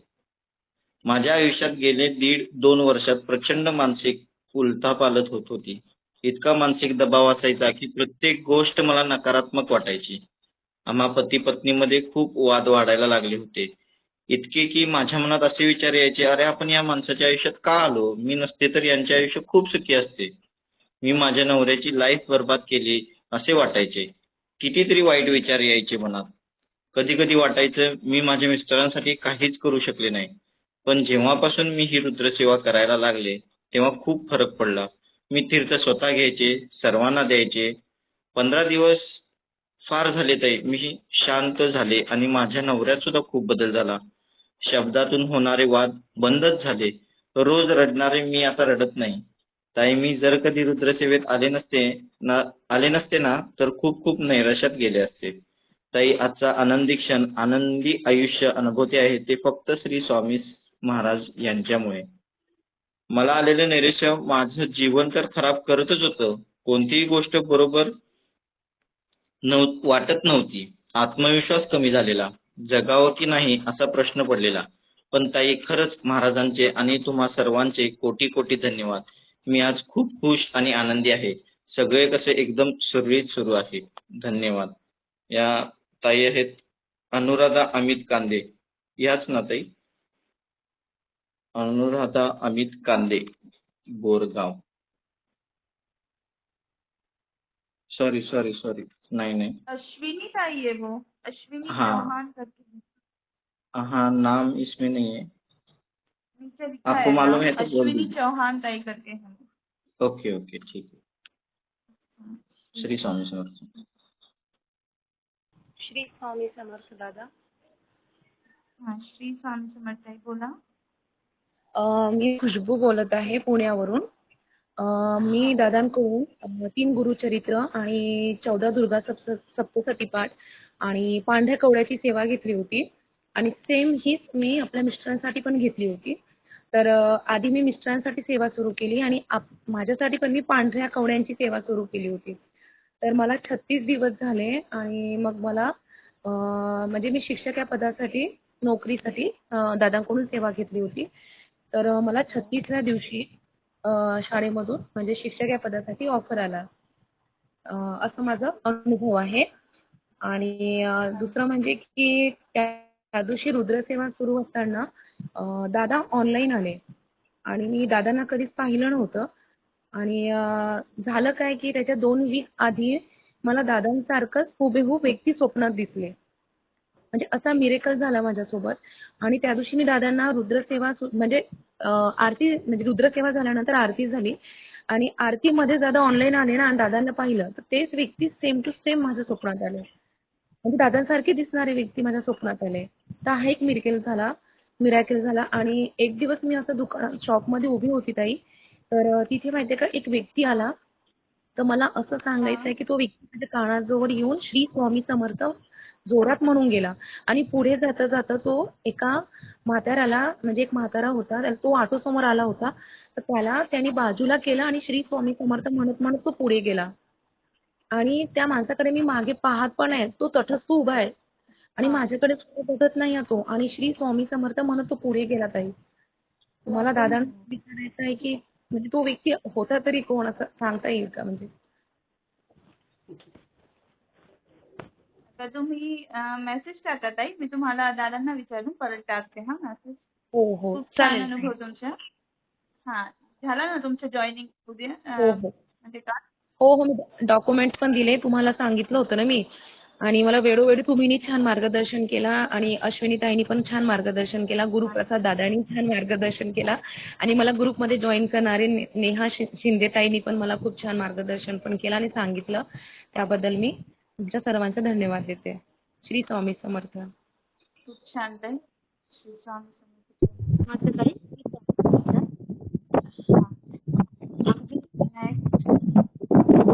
मयुरी ताई बोला. हा ताई श्री स्वामी समर्थ. ताई त्या दिवशी दादांकडून आत्यांनी ती जी सेवा घेतली होती ना गुरुचरित्र पारायण दिलं होतं दादांनी त्यांना. तर त्यांनी सेवेला सुरुवात केली. काल पहिलाच दिवस होता त्यांचा.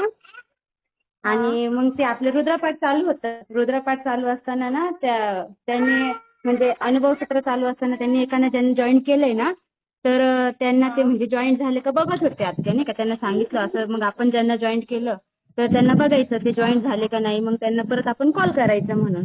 मग ते फक्त त्या एका ताईंचा नाही का म्हणजे असं फोटो आला की मुलाला असं काहीतरी भरवतात ते म्हणून. तर त्या म्हणजे त्यांच्या चुकून हाताने नाही का त्यांचं डीपी ऑन झालं म्हणून त्यांना तसंच. पण त्याच्यामध्ये ना त्यांना गुरुमाऊली आणि हे आपले मोरे दादा आणि गुरुमाऊली दोघं नाही का असं घास भरवताना दिसले त्यांना. म्हणजे अक्षरशः ते रडत होते 2-3 सेकंद. आणि नंतर मग त्यांचे पाणी थांबल्यानंतर ते बघतात ना तेव्हा ते नुसती आई आणि मुलगाच दिसायला लागला. पण नंतर गुरुमाऊली ते दिसत नव्हते ताई. एवढा छान अनुभव आला त्यांना. म्हणजे पहिल्याच दिवशी त्यांना दर्शन झालंय. आणि माझा एक रुद्रपाठाचा अनुभव आहे ताई. मी आज रुद्रपाठ करताना ना मला पिंडीवर आहे ना असं बेलपत्र आल्यासारखं नाही का दिसायला लागलं. आणि जेव्हा मी बाहेर काढलं पंचोपचार पूजा करण्यासाठी तेव्हा दिसलं नाही. ते फोटो काढण्याचा मी खूप प्रयत्न केला पण ते काय मला जमलं नाही. दिसत नव्हतं त्या फोटोमध्ये काही. फक्त त्याच्यावर पिंडीवर नाही का अभिषेक करताना दिसलं होतं. ऐसी प्रचिति फोटो में नहीं आती है. बहुत सुंदर. आपके मन में जो होता है ना वो आपको दिखता है. ठीक आहे. श्री स्वामी समर्थ. समर्थ. छान अनुभव. श्री स्वामी समर्थ. श्री स्वामी समर्थ. मला जरा माझे अनुभव सांगायचे होते. म्हणजे आपल्या जसं मी आपले अविनाश दादांची मीटिंग अटेंड करते. रुद्रसेवा म्हणजे होत नाही माझ्या निशात असल्यामुळे. पण मला एक सगळ्यात महत्त्वाचा अनुभव आला की आता आम्ही गाणगापूर, अक्कलकोट आणि तुळजाभवानीला गेलो होतो.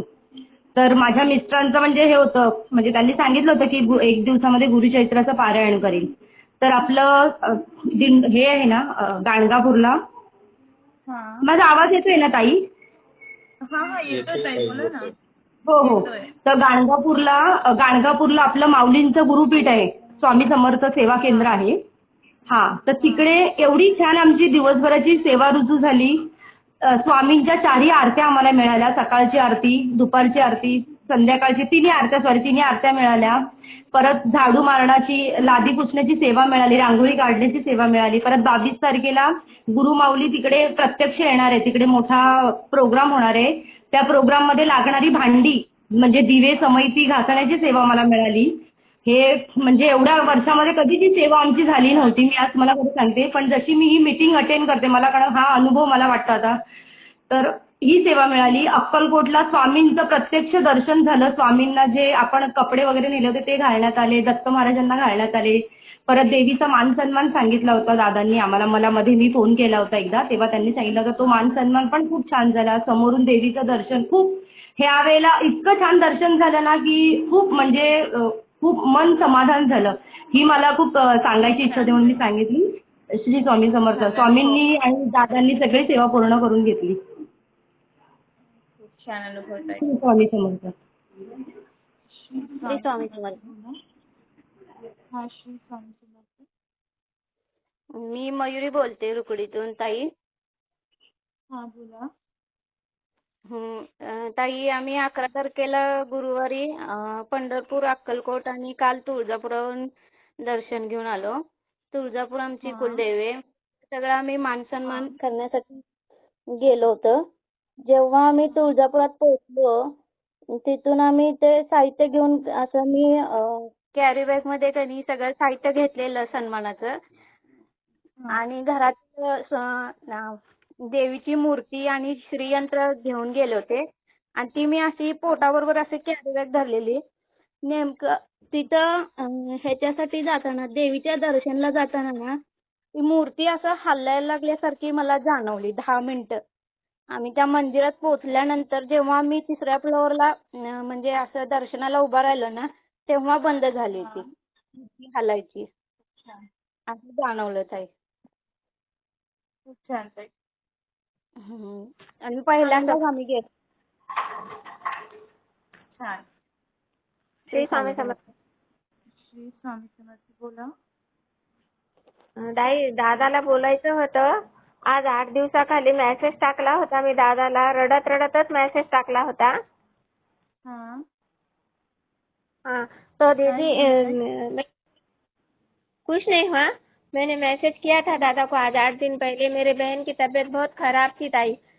तो मतलब आपको मैसेज करना या किसी एडमिन को मैसेज करके आप देखेंगे, फिर एडमिन आप मुझे मैसेज करेंगे, दादा को पूछेंगे. इतना मेरे पास टाइम नहीं था आज 8 दिन पहले, इसलिए मैंने दादा को मैसेज ऐसा रोते रोते वॉइस मैसेज डाला था कि दादा मैं बहुत परेशान हूँ और मुझे थोड़ा सा कुछ तो भी बोलिए बोल के. तो दादा ने बोले कि ठीक है बोलो बोले. तो फिर मैंने दादा को पूछा था, दादा मेरी बहन की सीरियस हो गई तबीयत और मुझे कुछ तो भी दो सेवा बोले. तो दादा ने मुझे सेवा दिए थे रुद्र पाठ करने के लिए, और उनका बुखार नहीं उतर रहा था तो धुमावती तीर्थ करके देने के लिए. तो मैंने तब का तब उसको है ना धुमावती तीर्थ भी दिया उतने रात को 11 बजे, और रुद्र पाठ भी करके दिया.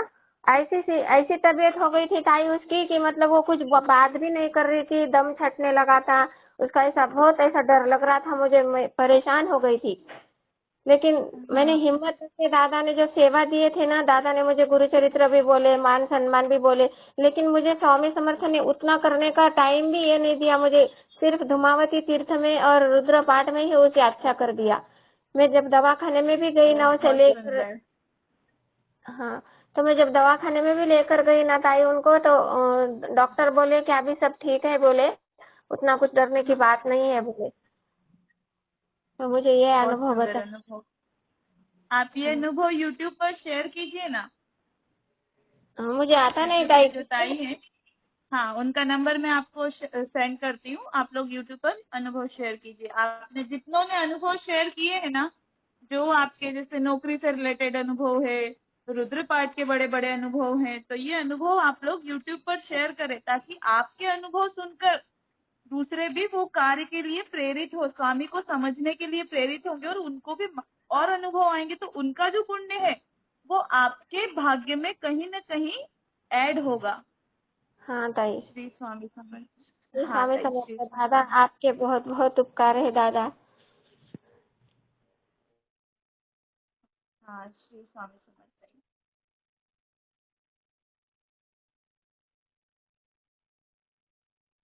नेक्स्ट.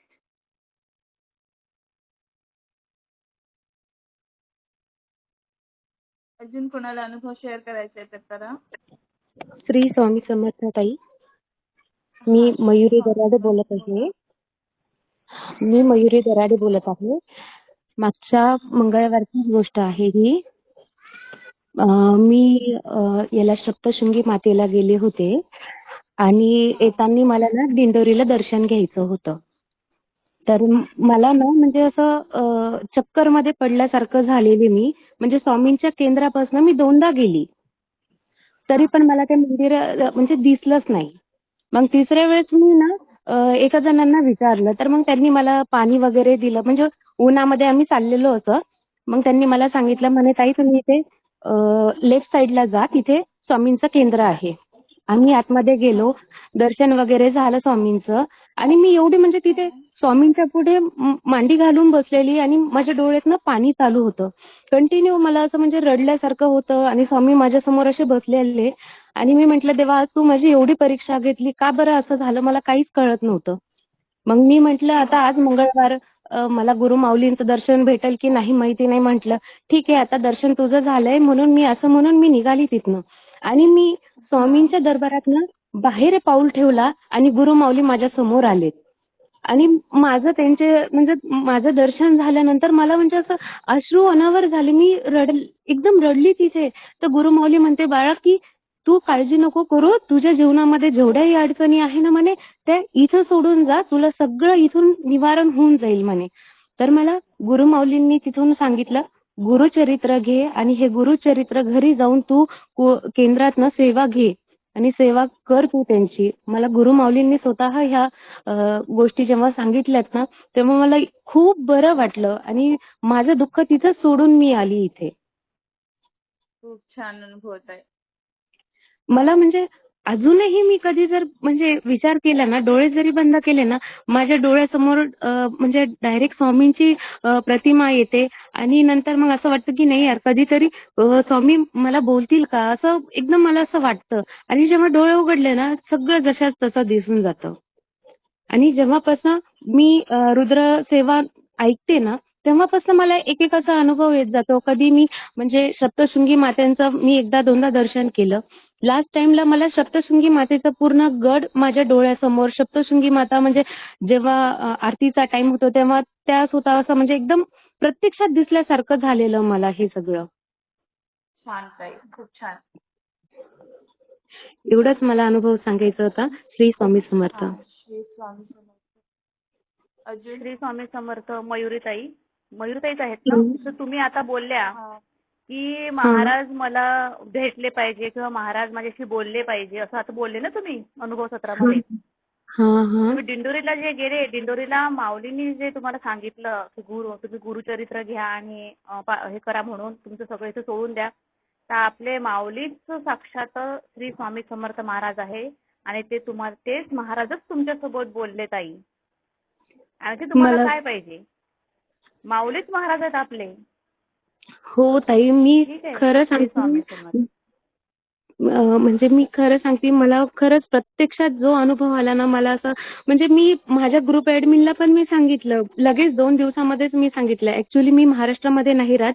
मी महाराष्ट्रामध्ये आल्यानंतर मी पहिले ठरवलं नाही आता सप्तशृंगी माता दिंडोरी आणि ते करून यायचं. पण आल्यानंतर मला जो अनुभव भेटला ना त्याच्यामध्ये मी खूप खूप जास्त खुश आहे ताई. खूप छान ताई. चालेल ताई. श्री स्वामी समर्थ. श्री स्वामी समर्थ. श्री स्वामी समर्थ ताई. श्री स्वामी समर्थ. बोला. हा मी नवीन आहे, मला या ग्रुपला ऍड व्हायचंय. अच्छा ओके प्लीज मला ऍड करा. मेसेज करा तुम्ही, ऍडमिनला मेसेज करा नाहीतर मला मेसेज करा. मी लिंक पाठवते तुम्हाला व्हॉट्सअप ग्रुपची. नाही नंबर तुम्ही टेलिग्राम वर जॉईन आहे म्हणूनच तुम्ही बोलताय. पण हो व्हॉट्सअपला जॉईन व्हायचं असेल तर लिंक पाठवते मी, तुम्ही मला मेसेज करू शकते. हा हो ओके चालेल. श्री स्वामी समर्थ. श्री स्वामी समर्थ. श्री स्वामी समर्थ. बोला. अश्विनी सोलंकर बोलते सुरतहून. हा बोला. आवाज येतोय? हा काय येतोय बोला. मला माझा अनुभव शेअर करायचा आहे. पिकनिकचा. गेल्या वीकमध्ये पिकनिकला जायचं होतं. असं म्हणतात ना की स्वामी शेवटच्या समय म्हणजे चमत्कार करतात असं. मग दिवसभर आम्हाला ड्रायव्हर म्हणजे लेडीज पार्टी होती आणि दिवसभर ड्रायव्हर काय नक्की होत नव्हता. मग टेन्शन होतं सगळं, समोर बुकिंग वगैरे केलं, आता काय करायचं. मग त्या दिवशी बरोबर रात्री 11ला माझे दीर माझ्या घरी आले आणि मला म्हणे की तुम्ही नका टेन्शन घेऊ आणि मी येतो म्हणून असं. हाय ट्रिप पण इतकी छान झाली, काही परत टेन्शनच नाही आलं. आणि दुसरं म्हणजे शुक्रवारी पूजा होती सत्यनारायणाची. मी दर पौर्णिमेला घरी करते सत्यनारायण आणि तिसरा अध्याय चालू होता आणि अचानक हार आणि फूल एकदम पटकन पडलं, दोन्ही एक संघ. आणि त्या दिवशी दिव्यात पण फुल असं ब्रह्मा विष्णू महेश असं असतं ना, तर 3 फुलं बनलेली होती त्याच्यामध्ये. आणि अजून परवा मठाच्या आरतीचा एक अनुभव आहे. गुरुवारी म्हणजे आम्ही सकाळपासून जायचं म्हणत होतो. म्हणजे माझे मिस्टर गुजराती आहेत, त्यांना मराठी वगैरे काही समजत नाहीये. मग तरी पण आम्ही गेलो. मठात पाय ठेवायला आरती चालू झाली आणि दिवसभर म्हणजे त्यांना असं म्हणजे तब्येत ठीकच नव्हती त्यांची. मग 1 तास आरतीला उभं राहिलो, आरती वगैरे झाली. पण त्यांना खाली वाकून असं म्हणजे दर्शन करता येत नव्हतं. मग मी त्यांना काय म्हटलं, जबरदस्ती गुडघे टेकवा म्हटलं. मी त्यांना मुजरा करायला शिकवलं. मग त्यांनी मुजरा पण केला बरोबर आणि असे उभं राहिले ना, अचानकच त्यांना असं जाणवलं की त्यांच्या शरीरातून म्हणजे असं काहीतरी असं हे होतंय असं. आणि बाहेर आले, प्रसाद वगैरे घेतला आणि मला म्हटले की माझं सगळं दुखायचं बंद झालं म्हणून असं. म्हणजे त्यांना म्हणजे समोरूनच असं हे झालं की नाही खरं स्वामी आहेत असं. आणि दुसरं म्हणजे गेल्या महिन्यात माझं जे गुरुचरित्र नवनाथ पारायण चालू होतं ना, त्याच्यामध्ये तेव्हा मला जे स्वामींनी दर्शन दिलं होतं ते ऍक्च्युली सेम टू सेम ह्या माझ्या आता माझं पारायण चालूच आहे, नवनाथ पारायण. 7व्या पारायण आणि पहिलं पारायण असं सेम दर्शन दिलेलं असं.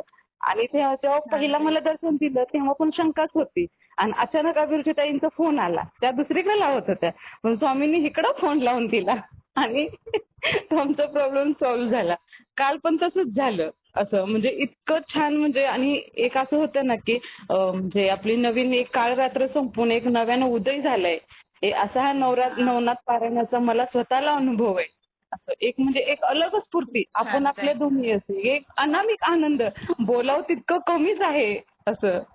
खरंच खूप छान. आणि आज मी म्हणजे मला थोडं बोलावंसं वाटतंय की 1.5 वर्षापासून मी स्वामी सेवेत आहे. पण त्या स्वामी सेवेपेक्षा पण आताही ज्या 2-3 महिन्यापासून दादांची मीटिंग म्हणजे इतर अनुभव यापासून खरी स्वामी सेवा काय आहे आणि स्वामी सेवेचा मार्ग काय आहे आणि आपण जे काही करतोय ते सुद्धा आपलं म्हणजे लेखी लागते हे आता ह्या ग्रुपला जॉईन झाल्यानंतर समजते.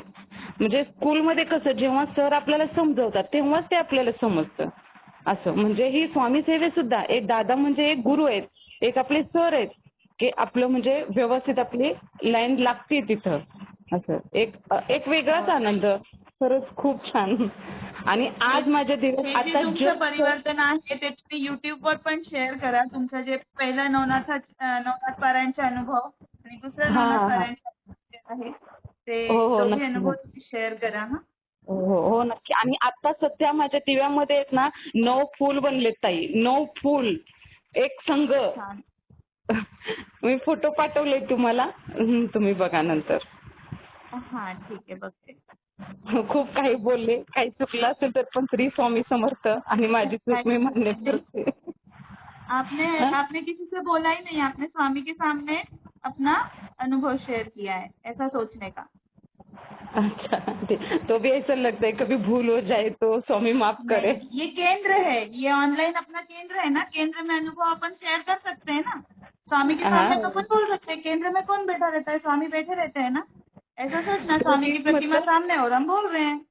दादा के सामने बोलने के लिए भी पूरे दिन तैयारी करनी पड़ती है. अभी वैसे शरीर में से मतलब ऐसे शहारे ऐसे मतलब क्या बोलते मतलब ऐसा पूरी तैयारी के साथ बोलना पड़ता है. दादा के सामने बोलने की हिम्मत नहीं होती. श्री स्वामी समर्थ. स्वामी समर्थ. बहुत सुंदर अनुभव.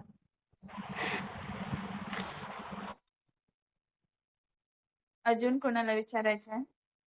वैभव दादा, आप कुछ बोलने वाले थे, बोलिए ना. श्री स्वामी समर्थ. ग्रामदेवतेचा मान सन्मान पुढच्या शुक्रवारी म्हणजे पुढच्या शुक्रवारी 19 तारखेला आहे.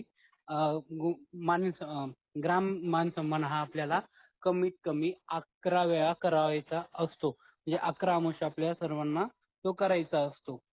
त्याचप्रमाणे ग्रामदेवताचा मान सन्मान आपण सर्वांनी केल्यावर आपल्याला जे अचानक संकट येतं ती कोणतेही प्रकार महिन्याभरासाठी आपल्या बरोबर होत नाही. महिन्याभराचं जे संरक्षण आहे आपल्याला ते ग्रामदेवताकडून आपल्याला मिळत असतं. त्यामुळे सर्वांनी मान सन्मान कसा करायचा याची पोस्ट तुम्हाला उद्या सकाळी ग्रुपवर टाकण्यात येईल. तर 8 दिवसात आपल्याला सगळ्यांनी तयारी करून 19 तारखेला अमावस्या आहे, शनिवारी आणि शुक्रवारी ग्रामदेवतेचा आपल्याला मान सन्मान करायचा आहे. आणि ज्यांनी प्रश्न उत्तर केलेले आहे किंवा करणार आहे त्यांनी सर्वांनी ग्रामदेवताचा जो मान सन्मान आहे तो कंपल्सरी करायचा.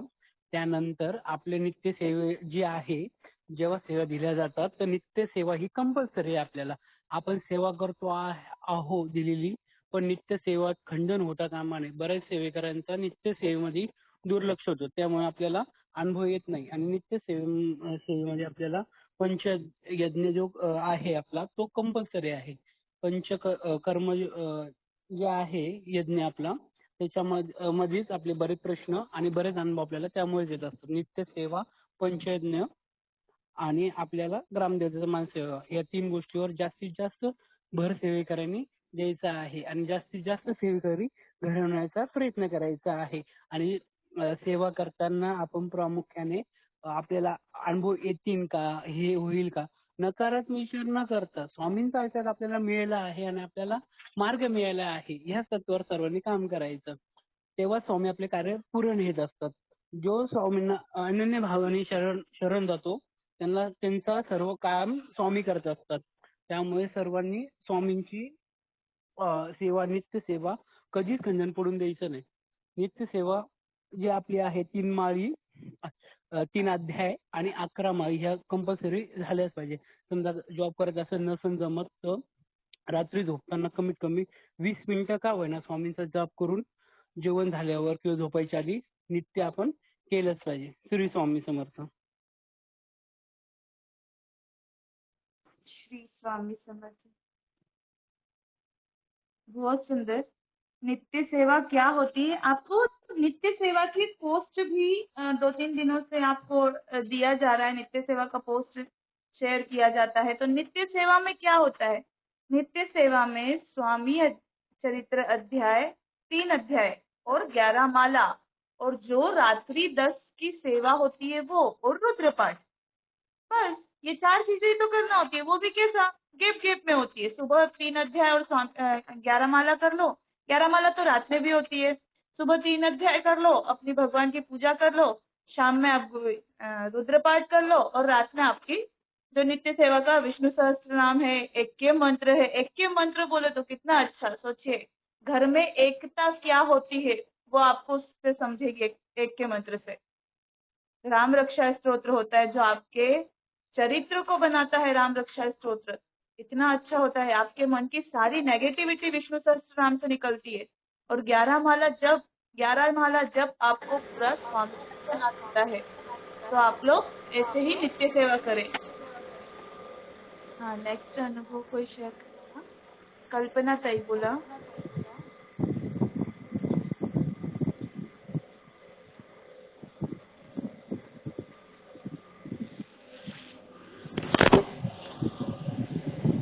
शुभांगी ताई बोला. मला अनुभव शेअर करायचा आहे ना.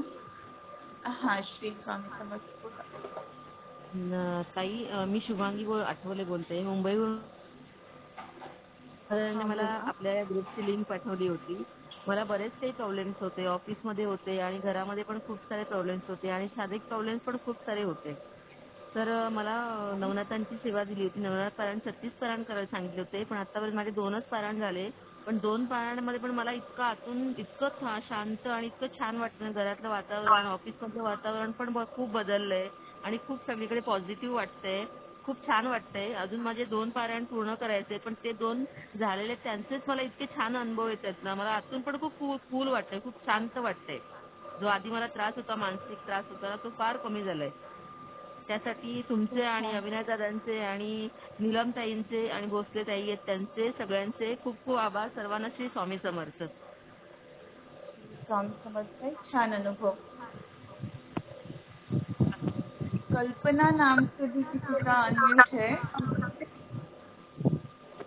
हाँ बोला. माझे नाव रोहिणी कदम, मी पुण्यावरून बोलतेय. हाँ दादांनी गुरुचरित्राची सेवा केली होती. म्हणजे पहिलं गुरुचरित्र झालं आता मम्मीने केलं. सेकंड मी सुरू केलं होतं कालपासून. तर आजचा अनुभव असा होता की मी म्हणजे आज गुरुचरित्र वाचताना आज औदुंबराचं महत्व खूप होतं गुरुचरित्राच्या अध्यायामध्ये.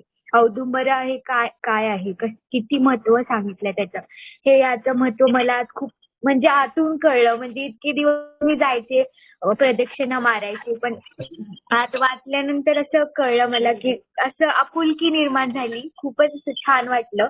आणि नंतर मी आज मंदिरात औदुंबराच्या झाडाला म्हणजे औदुंबराच्या वृक्षाला फेऱ्या मारण्यासाठी गेलेली आज पण. तर सायंकाळी तर मला जसं जसं मी फेऱ्या मारत होते जसं हात लावत होते, म्हणजे फेरी झाली की एक हात लावून नमस्कार. हात लावले की मला असं वाटत होतं ना औदुंबर वृक्षांनी मला जवळ घेतलंय. असं जसं जसं मी फेऱ्या मारते तसं तसं मला दत्तात्रय औदुंबर असं साक्षात जाणवत होतं की मी त्यांच्या खूप जवळ जातेय. खूप असं मी सांगू पण नाही शकत एवढा मला आनंद झाला आज. छान. हा माझा अनुभव. साक्षात दत्त शक्ती असते ना तिथे. हा औदुंबराजवळ कोण असते? हा साक्षात दत्त शक्ती असते ना, शक्ती असते. हा दत्तात्रय श्री गुरु दत्तांची. छान अनुभव, खूप छान. थैंक दादा क्या बोलते हैं हमेशा कि जैसे हम ग्रंथ को पढ़ते हैं तो ग्रंथ को मंथन करना चाहिए, और वो मंथन आपने किया इसलिए आपको वो अनुभव आया है. तो हमेशा ग्रंथ पढ़ना मतलब पढ़ना नहीं होता, उसका मंथन जरूर करना चाहिए. बहुत सुंदर. श्री स्वामी समर्थ. आणि अभिरुची ताई, मला ना तुम्हाला एक विचारायचं होतं. म्हणजे माझी खूप दिवसापासून इच्छा आहे की रुद्राभिषेकच्या वेळेस ना आरती म्हणावी. हा म्हणा ना, मग उद्या मला मेसेज करा. हा अलाउ करते मी तुम्हाला. हो ठीक आहे चालेल. उद्या मेसेज करा. हा थँक्यू. स्वामी समर्थ. हे सर्व स्वामी कार्य आहे, त्यामध्ये थँक्यू काही नाहीये. श्री स्वामी समर्थ. हा श्री स्वामी समर्थ. बोला. हा ताई, मला दादांनी सेवा दिलेली होती, तर सेवा चालू केलेली मी, पण एक 10 दिवस झाल्यानंतर घरात जावेचा मुलगा वारला. म्हणजे कशामुळे वगैरे काय? प्रश्न टाका ताई. ऍडमिनला नाही विचारा. अनुभव झाला मला एक, म्हणजे वेळ ही सेवा करताना असा अनुभव आला की नाही का, म्हणजे मध्येच हे झालं, सेवा खंडित. ठीक आहे, तुम्ही मेसेज करून विचारा, तर दादांना सांगून तुम्हाला विचारते. हा आता नाही बोलू शकत. श्री स्वामी समर्थ. श्री स्वामी श्री स्वामी समर्थ ताई. हाँ वैष्णवी ताई, श्री स्वामी समर्थ. बोलिए ना. ताई वो सुबह एक्सीडेंट हुआ, मामांचा एक्सीडेंट झाला सकाळी. तर ते चुकीची ट्रीटमेंट असल्यामुळे डोक्यात गाठी झाल्या. तर मग त्यांनी जळगावला हलवलं मामांना पाचोऱ्याहून. तर मग डॉक्टरांनी डायरेक्ट नाही सांगून दिलं ऑपरेशन करायला, की मेंदूला गाठी झालेल्या आहे, 90% नाही. पण योगायोगाने आपली मीटिंग चालू आम्हाला कळलं, तर आम्ही दादांकडून सेवा घेतली आणि तात्काळ ती सेवा केली आणि डॉक्टरांनी मामांना ऑपरेशनसाठी घेतलं सुद्धा आणि ऑपरेशन सक्सेसफुल झालं सुद्धा. आता 4 दिवसांसाठी मेंदू ठेवलेला आहे पोटात, पण ऑपरेशन सक्सेसफुल झालं. म्हणजे सेवा घेतली. फक्त एक ग्रामदेवतांचा, त्यातली एक सेवा ग्रामदेवतांचा मान सन्मान करायचा. ते मान सन्मान केला आणि डॉक्टर बोलले की ठीक आहे आपण करून पाहू असं, आणि ऑपरेशन केलं.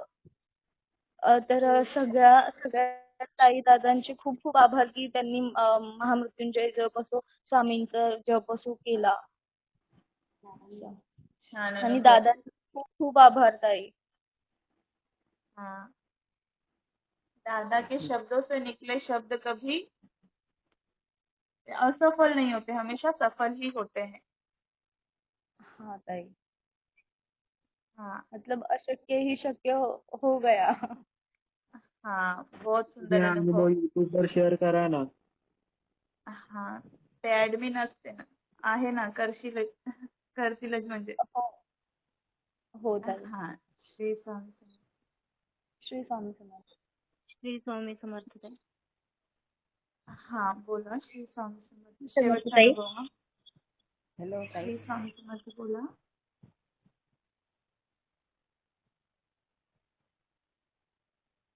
आवाज नाही येत, बोला ना. हॅलो ताई. हाँ, श्री स्वामी समर्थ बोला. हा नंबर ऍड करून द्या ना टेलिग्राम. आवाज नाही येत तुमचे, थोडं जोरात बोला ना, नाहीतर हेडफोन आधी स्टॉप करा हेडफोनच्या, स्पीकर ऑन करून बोला.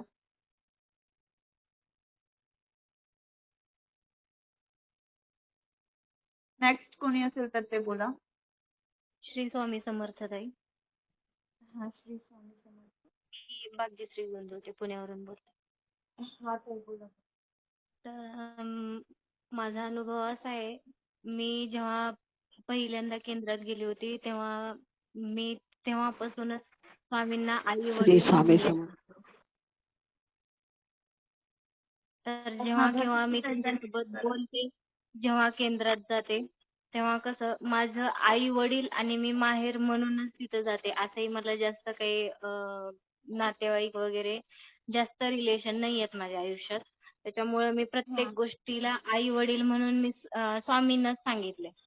तर मागं 2 महिन्याखाली जी मार्च महिन्यात आमच्या केंद्रामध्ये जी पालखी झाली, त्या पालखीमध्ये ताई जेव्हा आम्ही पालखी निघण्याच्या आधी जेव्हा जय जयकार झाला, तेव्हा स्वामींच्या डोळ्यामध्ये आमच्या आनंदाश्रू आले होते. तर मग ते आनंदाश्रू आले होते ही गोष्ट मला माहित नव्हती. मोजक्याच काही जणांना माहित होती.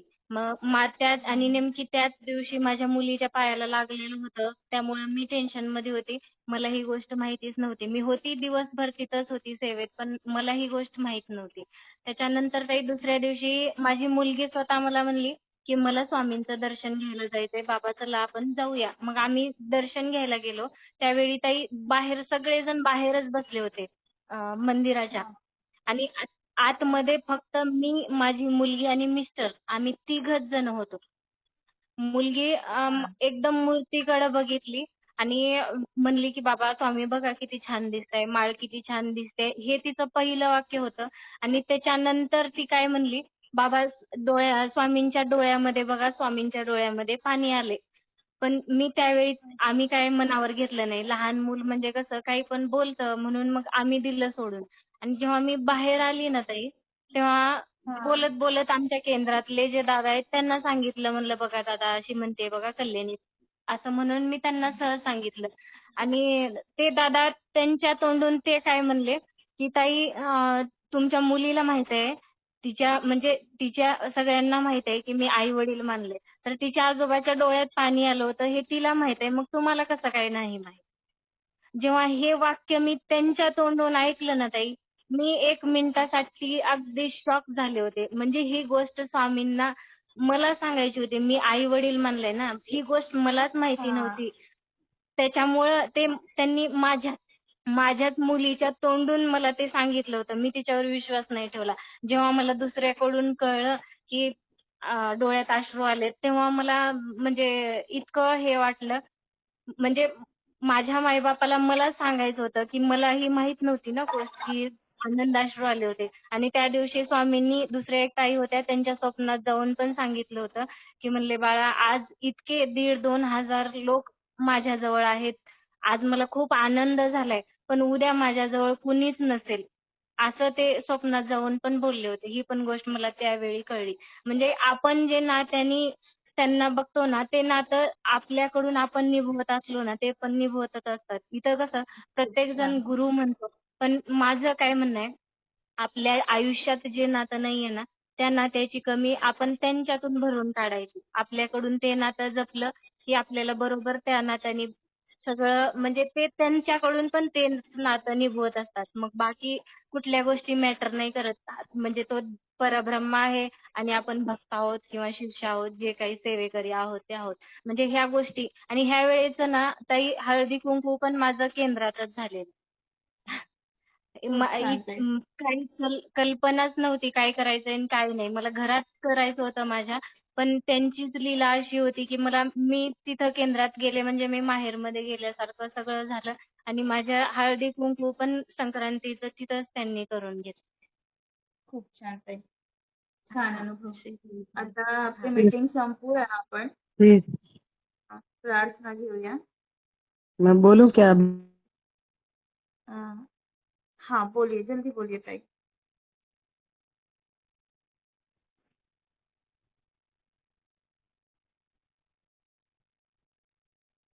गिरिजा ताई बोलिए जल्दी.